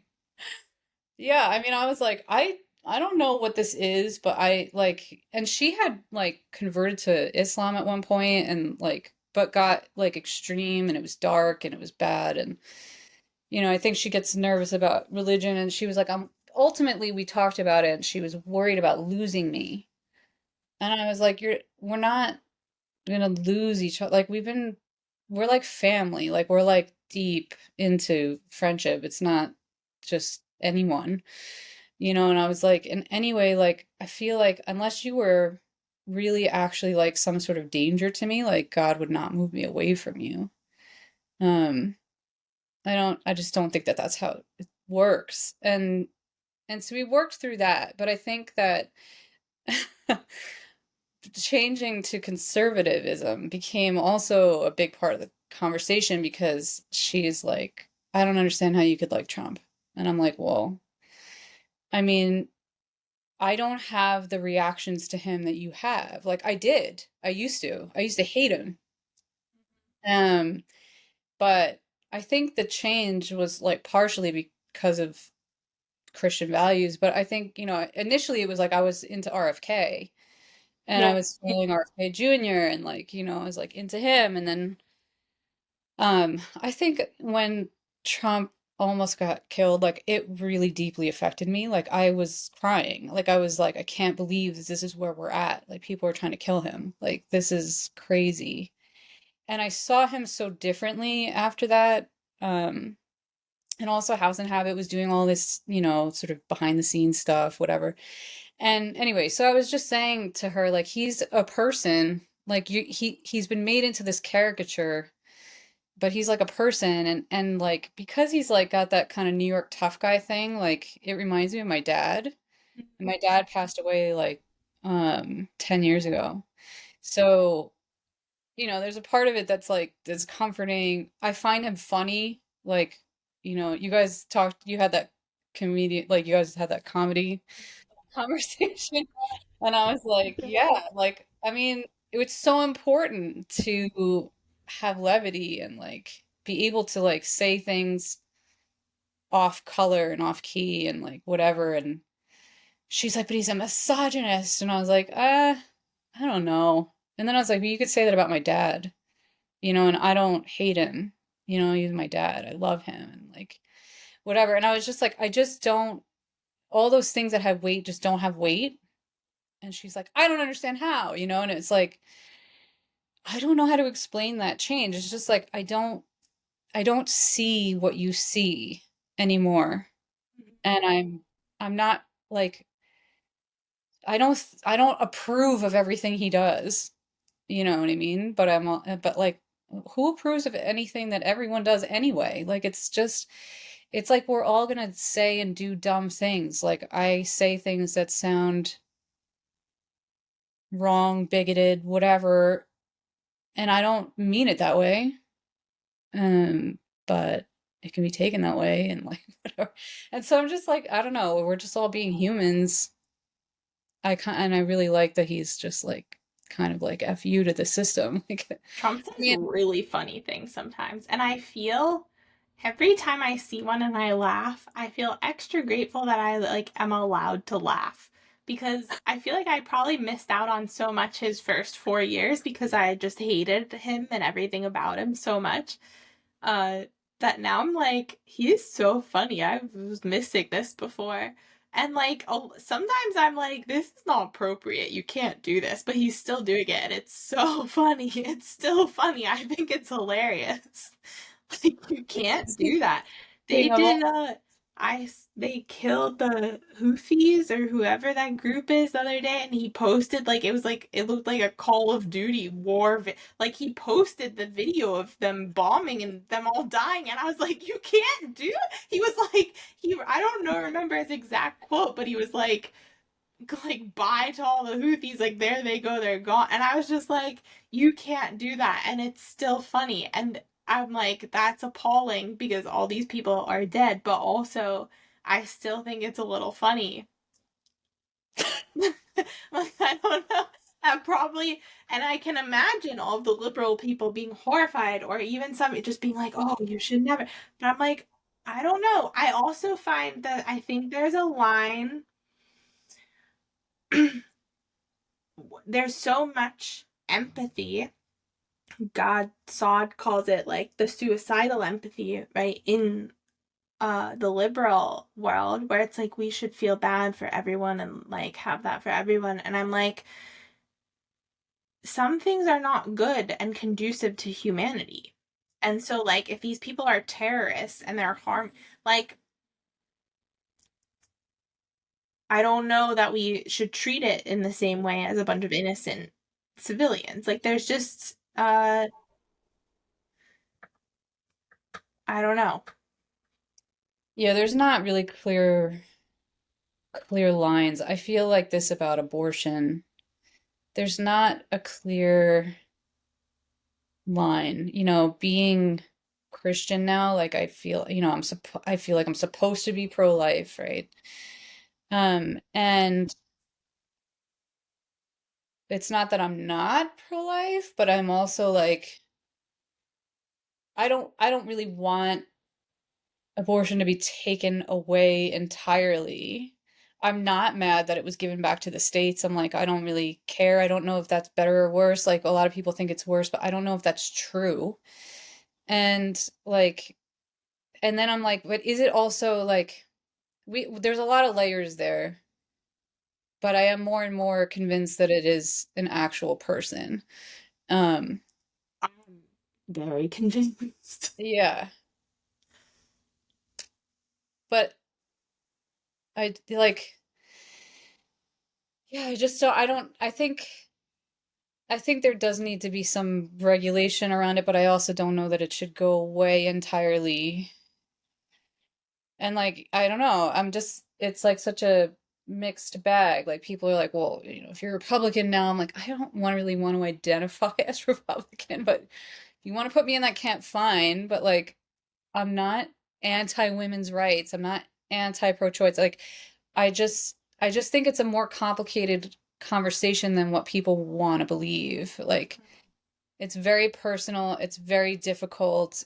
It is a life and death situation, the same way that war is. And like, I don't know. I don't know where I was trying to go with that. I lost my thought. Like, I just think there's a lot more nuance. Well, abortion is a weird one because abortion is like to say that you might be pro-life is like the worst thing you can say to a liberal person. Like it just feels like the biggest sin. Like it's just like you're not allowed to say, and I am super pro life now, but I didn't mean like what happened to me was that I started to feel weird about it, probably because of the Christianity shift and what and I was kind of like, oh, I don't know. Like I was starting to listen before the election happened, as I was taking in more political content, I started to listen to the conservative side more. And I was like, huh, okay. Kind of like where you are, like in the sense of I was like, well, okay, maybe now I'm not as fiercely pro choice. I feel like there's got to be more conversation and I need to understand. And then I had someone I know tell me she had an abortion and she said it so casually. It was just kind of like an oops. Like she was just like, oops. Uh, I don't want to tell her whole story, but it was just like wasn't tracking that well, decided immediately not to keep it. The end. And I was just like, it really has stuck with me because I don't have judgments of her like in the sense of I was so extremely pro-choice like 10 years ago. Like I was in like the most adamant loud vocal of that. So it's not like I it was just this shift in me that was so internal of like you killed your baby. Like that's what happened. Like it was just so obvious to me. And then I was like, wow. And like the weight of that. And then I couldn't believe that I hadn't felt that before. And then now what's happened is I started learning more. So I started listening to like abortion debates and like really hearing all sides because I was like, well, if I'm pro life, because I started to have this conversation a few months ago with someone I know who's very liberal. And I was kind of like, well, I'm not, I don't know how I feel about abortion now. And it was like, what? And it was like, everyone kind of jumped on me and was just like, well, what about this? What about rape? What about this? Like, all these things. And I was like, I don't know yet. Like, I'm still kind of like, I'm not sure. But now that I've been listening to like the full pro life side, there's this woman. What is her name? Lila? I'll send you the debate of her. Cause somebody sent it to me, who was on here. It should be right here somewhere, cause I was just talking to her about it. Um, Lila, Lila Rose. She has a big organization, pro-life thing. Sounds familiar, yeah. But she does these debates, but there's the one with her versus like 25 pro-choice people, and then there's one of her like one-on-one. They've both written books. One's like pro-choice, one's Yeah. pro-life. And when I started listening to these, I was like, oh man, I'm super pro-life. Like I didn't like mean to be, but there's a lot of things about abortion that I didn't know. Like, Mhm. first of all, I had never watched an abortion until I did, and then I was like, what the fuck? And then I I guess I had just assumed that there were tons of babies that were waiting to be adopted. And then I found out that actually there's a million babies aborted every year, and there's over 2 million people on the adoption wait list.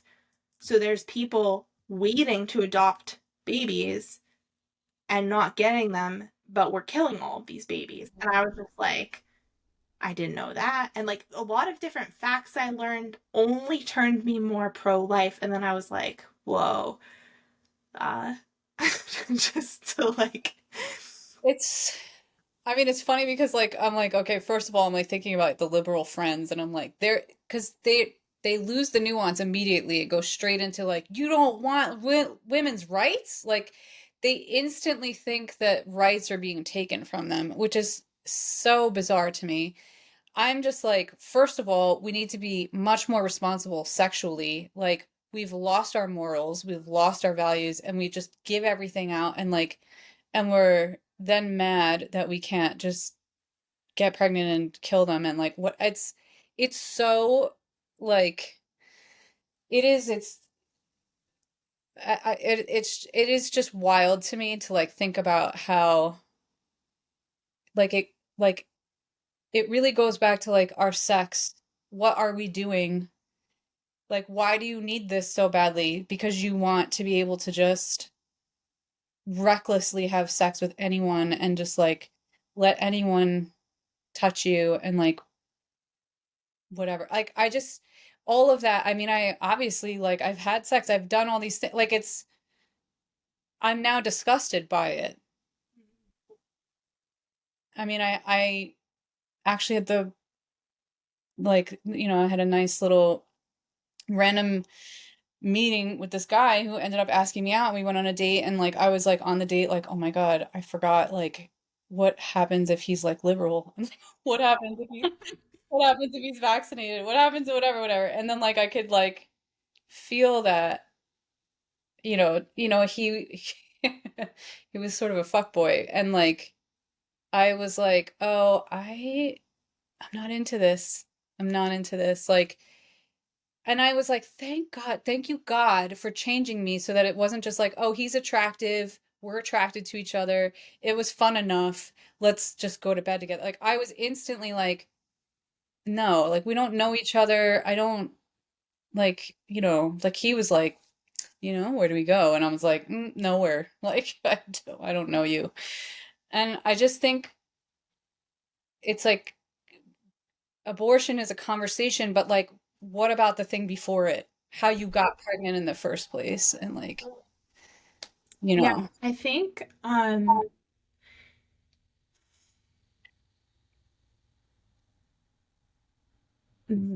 with I don't know what I was gonna say there. I was gonna say something about sex. It'll come back to me. Your interaction with this guy and abortion. Oh, uh, with women, I think a lot of feminism is really anti-woman at its extreme. Like it's trying to get us away from having the responsibility of being female. Like and I've seen like this quote of like the women will only eventually be completely free when we find a way to have an external womb like outside the body and then babies can be born. Like women are free from having to be the ones who give birth. And it's just like, what? Like this is so messed up. And it's so, and I think the sex thing is like that, abortion is like that. It's like I shouldn't have to have this extra responsibility because I didn't choose it. Like I didn't choose to be female. And it's like there are some things that I think we just have to accept and embrace. Like what a gift. This is what my body does. What an honor. And honor that and respect it. And rather than this, like, I don't want to have to deal with any of the things that come along with being who I am. Like, a lot of it all feels that way. Just the gender stuff and it's like we don't think we should have to, like, we're something outside of our bodies that we just don't, that they're wrong in some way and we know better and should change. Like, it just, I don't know. It's, I dislike that aspect. It's something I've been interested in exploring more through writing or through just reading, because it's just like there is this narrative of we shouldn't have to be women and like have to do all these things that come along with inherently being a woman, and they shouldn't have to be part of being a woman. And it's like, well, but it is. Yeah, and I think mostly when you have a like healthy relationship to your body or your womanhood or whatever, like you enjoy that. Yeah. So like I never knew about polarity stuff in my 20s. Like I didn't know about the masculine feminine like yeah, the polarity conversation. And then I started dating someone who I was traveling with on that world trip and initially I was still still like fighting with him about like I could do it myself. I was all doing the independent thing. And he's 15 years older than me and like, he wanted to just do normal masculine things like, carry my bag or whatever. And like initially I was like fighting with him and like we were in an open relationship but like together for years and over time like I realized that when when he was like really just like caring for me like as like a let's say as the archetype of the masculine just like very in service like I just wanted to like cook for him and like serve like it naturally came up and I remember being like what like this is so weird like what's happening and then I was like it feels so good and then it was like oh these like generalizations are real and they're there for a reason. Like they're actually part of our biology. Like it's not something to be mad at. But like I had, even in all of that, like I want to get rid of my programming, it was like I wanted to fight my own biology. I wanted to fight the fact that like, I had a ticking clock and like I didn't want to have to want children just because my body wanted children. Like there was like all this stuff about like superseding the biology of our experience and it's just like why like that's I mean now looking back I say that at the time I was like look at me and then like having these moments with my ex where I was like I just want to like serve you and and like and I loved it but I also didn't really know how to talk about it and then once I started to see the polarity stuff more in my 30s I was like oh yeah okay. I think a lot of the polarity stuff is so popular because it like is sort of a new agey acceptable way to come back to traditional Christian values. Cause like the polarity stuff now I'm just like, ugh, like a lot of this is so dumb. But I do still agree with the core principle of like men and women are different and like a lot did shift for me. I had that same shift, especially when I started dating Jordan, where I was like, suddenly I want to wear aprons and I want to like do like I'm just like what's happening to me?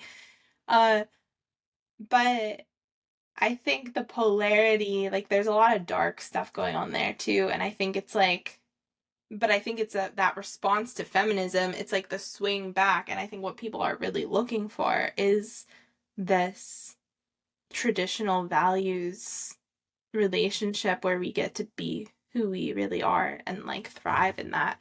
Um, there was a debate going on I saw on my on X recently where it was sort of like,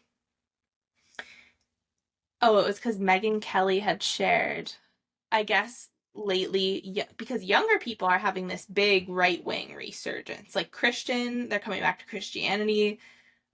Especially the men are coming like super conservative. But as a whole, I think a lot of the younger generation is coming over to uh being more conservative and uh someone had said like women are like some of the girls are struggling now because a lot of the young men want a wife who doesn't work and uh Megyn Kelly shared it being like well this is like a problem like I don't get why this now is happening because it's like such a swing in the other direction like the answer is in the middle like women because obviously she has her big career and she's like, women should work. And then, some other people were sharing it, but there was a lot of debate, and a lot of the comments were like, men don't want that. They want a woman who is going to take care of their kids and be present and be there. And, I know some women have to work and all of that, but it's been interesting. Jordan and I've been discussing this a lot recently too, because like I have at certain times of my life felt like, oh, I want to build a big thing. And now I'm like, I like having a creative outlet, and like I like expressing, but do I want to be like running a big business while my husband's also running a big business and then our kids are being taken care of by somebody else? Like, absolutely not. And I'm thinking, like, I wonder how much uh, excess creative energy I will have once we do have kids. And a lot of my energy is focused on, like, I want to homeschool and I want to, like, do all of that. And I'm just like, the thought of just being like, I don't have to work, like, I don't have to bring in all the money, meaning that by work, is like, that feels better. That's what I want. Like, I like that. But for so much of my life, I felt like I was never allowed to say that. Um, 100%. I mean, I wanted to be independent, but I had the situation where my dad was providing for me a lot. mm-hmm. And and I actually loved it, of course. And like, I felt very like I don't know, safe and protected, and like I obviously enjoyed the freedom of it. And I also still had the drive to like build something and whatever, and like, I had done the spa, and That was the thing you owned. yeah. Yeah, and so I mean, I didn't run the operations because I was in Bali or whatever, but it ran for 8 years. And I mean, like I'm glad that I created it, but also it was like, why did I use all my energy and like money for that? Like, I know it benefited people, like whatever. I can look at it through different lenses, but every so often I'm just like, why did I need to, like, I could have had like a simpler life. Like as I was like taking it apart, I was like realizing that closing it down was like way more stressful and way more involved than I anticipated it being. And I was like, I don't know why I thought you just like close the doors and it's done. Like there's like so much more to it. And it took so much to build it that it was like, why did I use my energy for this? Like I don't know. Like I don't know. I mean, I'm also like middle-aged, like in all these changes where I'm having this like life review regularly of like, why did I do those things? Like, it's there's so much value in being living a more simple life, I think. And then like obviously raising your own kids if you have the ability to do that. I think, the world that we're in now with like so many ideologies and like there's such a break in like morality as well that it is more important that you're with them more, and like you're the one that's influencing them more. I think maybe before it was like a little safer than it is now, you know? Like I don't know, it makes sense to me that that's where you went. One thing I wanted to say about the polarity thing is like, yeah, there is clear roles in the Bible for men and women.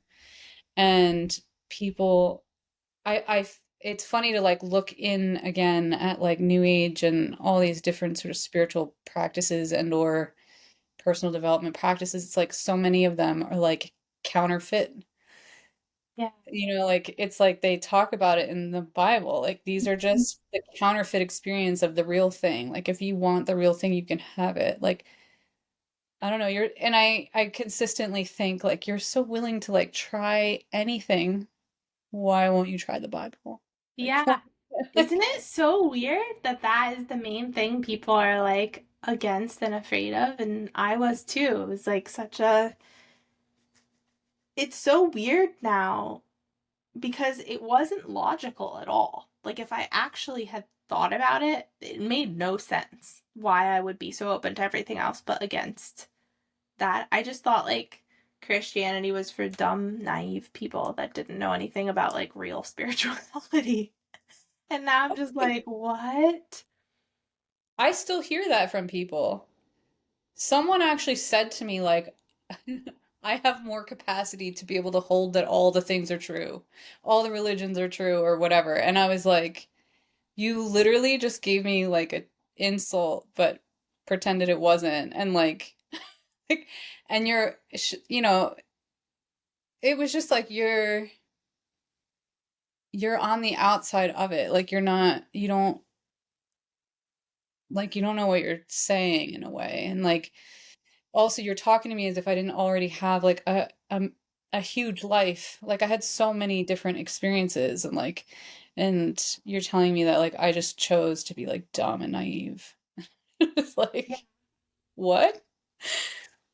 It's It's more challenging when you talk, like, when you're someone who's also seen the other side, right? It's like, well, I used to feel the way you feel. So how are Mhm. you, like, you're so convinced you're right, but you've never been on the other side. But now I've been on both sides. So, it's very interesting. Something else I've been thinking about, which is probably controversial, is like people hate Christians, people hate Jesus. Like they don't want to hear you even say his name, right? But the main conversation you hear about these days, besides racism, is anti-Semitism, right? And it's like all about how everyone hates the Jews. And I'm not saying that there isn't something going on there. I'm just saying, why is that a bigger conversation? Like when there's like literal Christians being beheaded in parts of the world, like right now, and like literally people are screaming. Like here, liberals will scream at you if you're like, I just wish you had Jesus. They will lose their minds. And so I'm like, why isn't there a word for this? And why isn't that being talked about? there's no anti-Christian word. Yeah. Yeah. That part is certainly true And then and weird. anti-Semitism is like often more tied to like control and power and whatever business and like these it's not really connected to their belief system necessarily. So like I don't know what to think about that, but I've just been like kind of pondering about how like this is the main thing that we're supposed to be like worried about and thinking about, and meanwhile like people are actively hating Christians and that's fine. Like that's allowed. Yeah. I think that that is a huge missing piece. There is a lot of anti-Christian. There's so much anti-Christian sentiment. I think it's kind of because like Christians are sort of the most privileged, right? In liberal speak, it's like you the same way you're not allowed to be like no one can be anti-white. Like it doesn't exist, they say. Like I think it's kind of like that. It seems like because I don't know, like it just seems like people won't acknowledge it. They do like backflips to not. I don't know if you saw that boy that stabbed the other boy in Texas Oh, recently, I saw that, yeah. where it was like this black kid stabbed the white kid.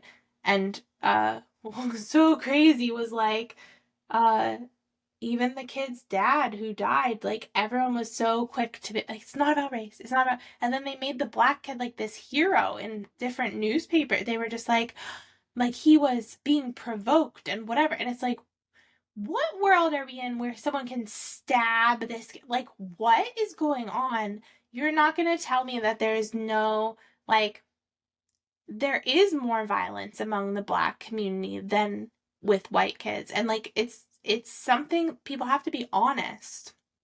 You don't have to be, you're not being racist and derogatory to just state facts that are actually happening. Um, but I do think so I think the stuff with the anti-Semitism is really complex because I do think there's a lot of anti-Semitism. Like there's a lot of people who just hate Jewish people. They just want to hate Jewish people And I know I've had a lot of Jewish friends who feel really unsafe in the world, like walking around because of how much people are uplifting Hamas in Palestine. They're just like, fuck the Jews, just kill all the Jews. Like they're uplifting this group who wants to eradicate the Jews. And what people, I don't get why people don't seem to understand that Hamas also, like, a lot of Islam wants to kill all Christians. Not, I'm not saying the majority of Muslim people feel that way, but like a lot of the core tenets of that religion are super anti other religions' existence. So I think there is a big problem there, but I also think there seems to be a problem with Israel and the government and like a lot of sneaky things happening. And so that's not good either. And so I think there's just a lot of there's a lot of weird ways we seem to protect Israel when uh there's a lot of sneaky governmental things happening that are not good. Yeah, and I think this again comes back to like a nuanced conversation where it's like you can see that there's like an issue with the Israeli government we don't fully understand, but we definitely have some insight into, and like that does not equate to every Jew. And like we're not necessarily even talking about Jewish people living in America that have anything to do with like whatever the Israeli government is doing. And so like there's a there and like there obviously anyone could be agreeing with them or not agreeing with them or whatever, but that's kind of always the case. Like even when we've had governments in America that I don't agree with, like, you know, and I'm out traveling the world and people are like, what do you think about this or that? And it's just like I just like don't want to be associated with whatever the government is doing because I'm a person, I'm part of the country, but you know, I'm like I don't have control over what they're doing. Like Yeah. I don't I don't know. And so I think that, you know, the I don't know. Like I understand like being upset and or like triggered or having lots of feelings about things, but then it's like you have to have some rational thought about like who's doing what actually and not just be acting out against anyone at any time just because like you're having a feeling. Like what is that? Like that's actually not acceptable and it's super immature. I do think when people start to label like very quickly, they're like, well, if you even question this, then you are hit with this label because you're like a bad person in this way. That is a big problem because then it shows such a lack of complex thinking, Hmm. critical thinking. I wanted to ask you, what do you think of all the House and Habit stuff? Did you see that blow up recently? Because Yes. you Yeah. mentioned her, and I was gonna come back to it. I was like, what Yeah. did you think about it? I felt pretty upset. Really? I just well, I had pulled back from her maybe like a year. Whenever the stuff with Kate, so I really enjoyed following House and Habit when she was doing like the Johnny Depp trial and all that, and then I continued to follow her, and I liked a lot of her coverage of Trump and RFK and all this stuff. But then, whenever the Kate Middleton thing happened, I was watching her stories very closely at the time, and I can't even remember what exactly happened, but like, because it turned out Kate had stomach cancer, but Jessica posted like she had insider info that it was an eating disorder, and she was like really mean about it. And then it turned out she was completely wrong. And instead of just owning up to, because this was the problem for me, not like I get you could have a wrong source or whatever, but it was like there was something very dishonest in the way that she handled it, Hmm. where it was like she deleted things and then she acted like she had never said that. And then she immediately jumped on the side of like, we should all give her a lot of privacy because she has cancer and all that. And I was like, you were just doing the opposite thing. And so I started to lose a lot of I still followed her and like got like read her Substack, but I was like, I don't trust you now. And so this stuff to me, when it all kind of blew up, uh, I had already been feeling that way with some of the things she was posting, but then I was like, whoa, this was like a nightmare.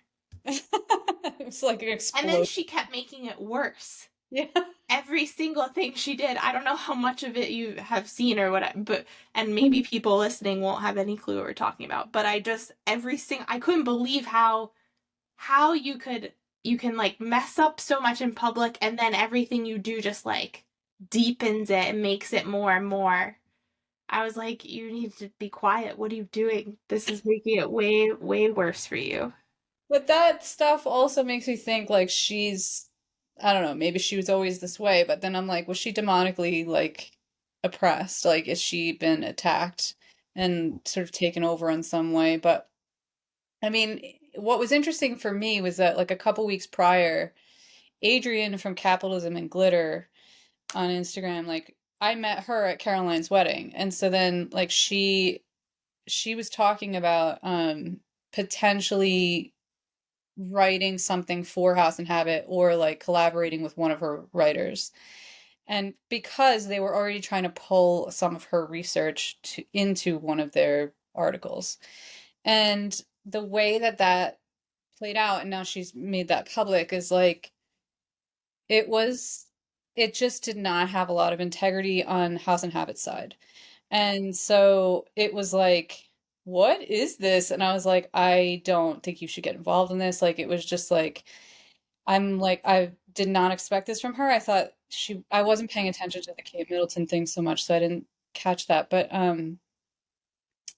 yeah, I lost respect for her then when I was like learning like what she was doing behind the scenes, and I was like, whoa. And then this like exploded in the public arena with like, yeah, with her her photographer who was her friend, and her writer Emily, and like, and yeah, how she just kept digging the grave. Like she would kind of like act like she was moving in the right direction, like owning something, and then she would just completely collapse that and just like attack, and she's the victim and whatever. And like, I don't know, it's just, and then she's like posting all this like astrology and tarot readings and like whatever Yeah. since too. And you're And you're just, just like, yeah, that's Satan.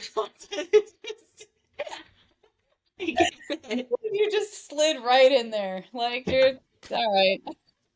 Yeah, I felt that way too. I'm just like, okay, well, The Olivia if any, Nuzzi thing was very suspicious. Like I yeah, wasn't so paying super close attention, but then like really thinking about it as this whole thing unfolded, it was like, yeah, this person was trying to basically take down RFK Jr. and like you're supposed to be like one of his allies.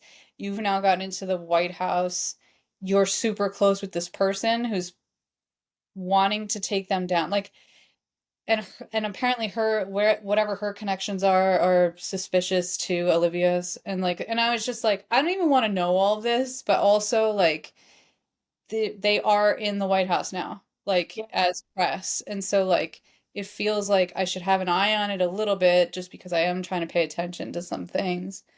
But yeah, like why would you be so close to this person who was like trying to take down someone who was a presidential candidate? Like what? I don't know. it all feels very weird, and it was also weird when she took Ashley St. Clair's side of the. Oh Did you yeah. see that? Where Yeah. she was like, "Oh, I didn't like her at first, but now we're like best friends." And then when it came out that Ashley had Elon's baby, there's like this whole drama, like, and but then she wrote this piece like defending Ashley, and I was like, you don't have very good judgment. Not that I think Elon is like 100% right in their interactions, but I'm just like, I was just like, this is, I can't trust the judgment of this person. But yeah, it's too bad. It's like such political drama. I'm like, I've never been interested in like celebrity drama, but now with all this political drama, I'm like invested. I'm just like, not every day, but like, so I'll just go down these rabbit holes of like, oh, and then they brought in Candace. Now I see what Candace said, and now this. And like, Oh my God. Candace and Ian Carroll recently. If you I've haven't watched started to that, watch it, but I didn't get to finish. it's so good. Um, Actually, you mentioned racism before, and like, you know, there being more violence in the Black community, and like she calls out how the CIA like basically destroyed the Black community on purpose, and like I think that's I think probably that's what makes us more interested. I wasn't interested in politics and all these things before, but I think, I was never really interested in history that much. Like when people would tell me a story about history, I'd be like, oh, that's so interesting. But when I was in school, I was like, this is so boring. And now I think it was boring because they were lying. Like they were just telling me complete nonsense. And like to start to see something that seems more true and more real and makes more sense with how things are actually unfolding, Yeah. it's like it feels like you have to pay attention because there are revelations about where we came from, kind of just circling back to the beginning of the conversation. It's like knowing where we came from and what's actually going on in the roots is it's pretty critical to understanding where we are and like where we're headed. Um and I don't know that we are going to really be able to know fully or like figure it out or whatever, but it certainly feels like we're at a time where like more truth is coming to the surface, Yeah. and we're also being bombarded with lots of half truths, and like, that's the whole trick of the enemy, right? Like it's always going to be like that. And so like our discernment is so important, and I think that's like the other reason to be back in the arms of God and just like, I need your discernment, God. Like don't let me like be deceived, because there's so much deception while there's also so much more truth coming to the surface. That's exactly how I feel because I felt like yeah, like it the more things come out, the more I'm like this is all so corrupt. Like everything is corrupt. Both sides, all like so many things are corrupt. But then I also agree where I'm like, but I also think what we have right now is the best case scenario where like at least more things are being exposed. Like we're getting a lot more truth than we would have otherwise gotten. And I think I'm just, yeah, it's very curious.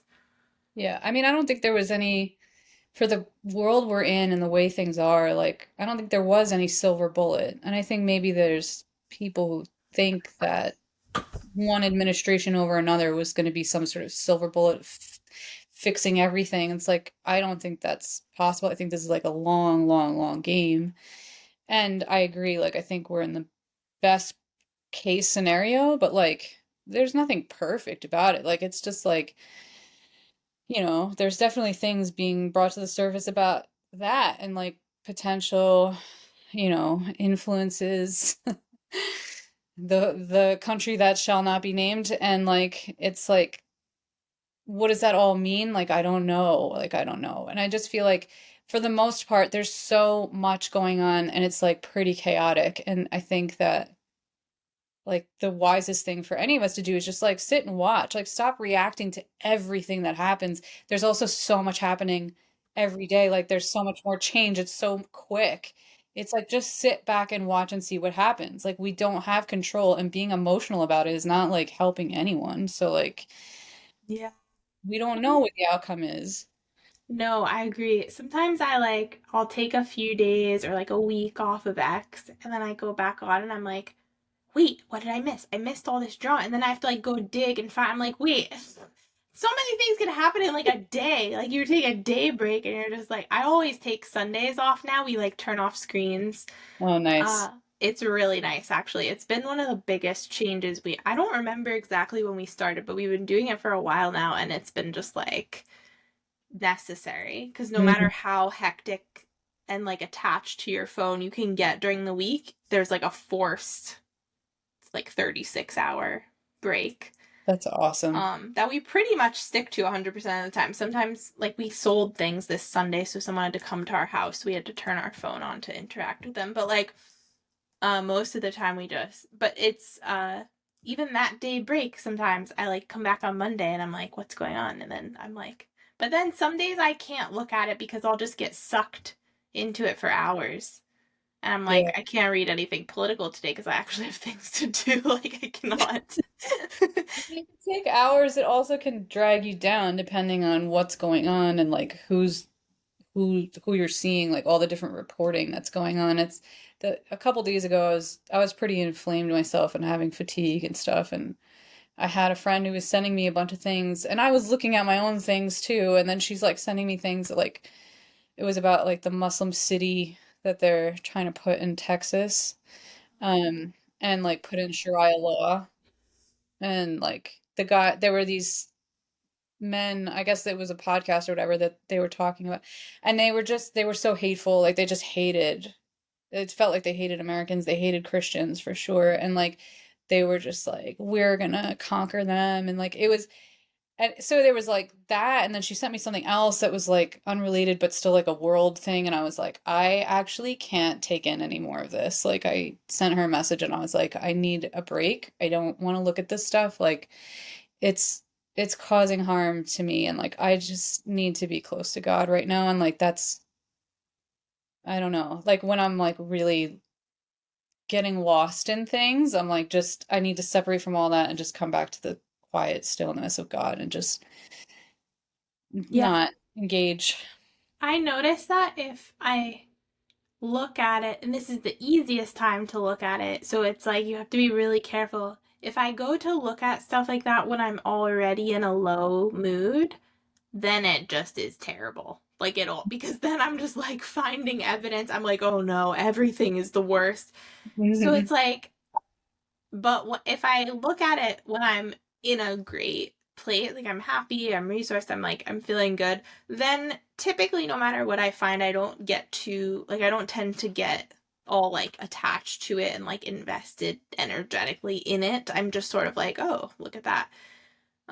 So I try to not go down rabbit holes when I'm already like really tired or sad or something, because that's like often when you most want to go click on stuff, but it's like that doesn't go as well. Yeah. But the You one day I was already exhausted and I was like resting. I was like, I'm gonna rest. And then I was on X, and then I ended up going down this insane pedophilia rabbit hole for like an hour to, like I was just, and the more that I discovered, like I was seeing all these survivors things, and like, and I was just like, oh, the whole, like everything just has pedophilia at its root, and I was just like, I got so overwhelmed. I was like, okay, I don't know if this rabbit hole is a good one for me ever. Like, I don't know if I ever need to know the details of all these things. Maybe it's enough to just know that this is a part of the existence and not go too deep. Because it was just horrifying. And I was yeah, like, I this isn't haven't good.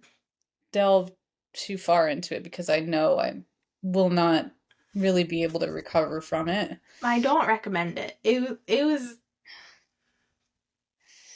I mean, I think, you know, a lot of these things, it's like there's a helplessness when it's that big and like, you know, it's like global, and I don't know. It's just like I'm not like a lawyer. I'm not in politics. I'm not like, I don't know. I don't have any like power or ways to, access or whatever. And so like I'm just like I don't, like what would I even do? Like I know this stuff.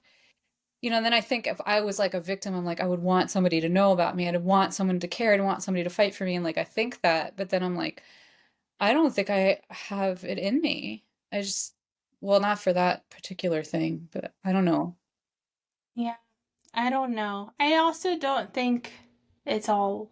I think that's the thing, right? Is like you can do what you can do, but also it is in God's hands. And I think that's where like the place, like that's where I find myself coming back to where because I find the the very subtle way that I like get away from God is when I'm like, I think we all do this, where I like try to do it myself, right? Like I'm like, I'm gonna figure it out, or I'm gonna do this, or I need to figure out the solution to this world problem or to my own life problem. I'm like, I need to, like, I sort of, I'm like, there's only me. And if I don't do it, no one else is going to do it. And it's like, that does not lead me to the place where, like, that's away from God. Because then, and I find the difference because when I feel connected to God, I feel that things are just like flowing more easily. And it's just like, oh, I don't have to figure it all out. I'm just like, doing what I can do, and I'm kind of on my own path.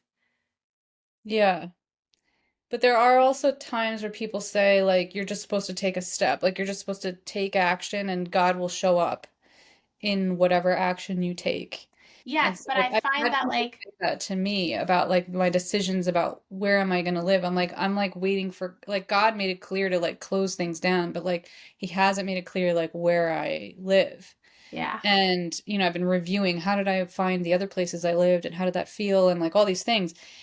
And I'm like, I'm waiting for God in some ways. And one friend was like, "You're just too surrendered to God. Like, you have to take steps." I'm like, I have taken steps. I've taken planes. Made Airbnbs and like rental cars, and I'm going exploring and like putting myself places like God didn't tell me go sit in Austin and see if it works for you. I chose that because I didn't hear something or know something yet, and like I couldn't continue to stay in my mom's house. And it's like I don't know, like there is like a like I'm constantly trying to figure out where that line is, like where I've just tried to take over versus when I'm supposed to just take a step and he like meets me there and like when he's actually like go over here and you're not hearing me. Like I don't know. yeah. Sometimes I don't It's know. probably the endless human question. Like, it's hard to know. But I do think that when we stop trying, like, the key to me seems to be in stopping trying to find the answer. Mm, Because when I actually let go of, like, where do I live next? Or how do I fix it? Like, well, what's the answer going to be? It's like, if I can actually get to the place of, I don't need to know the answer, then that's when the next step becomes clear.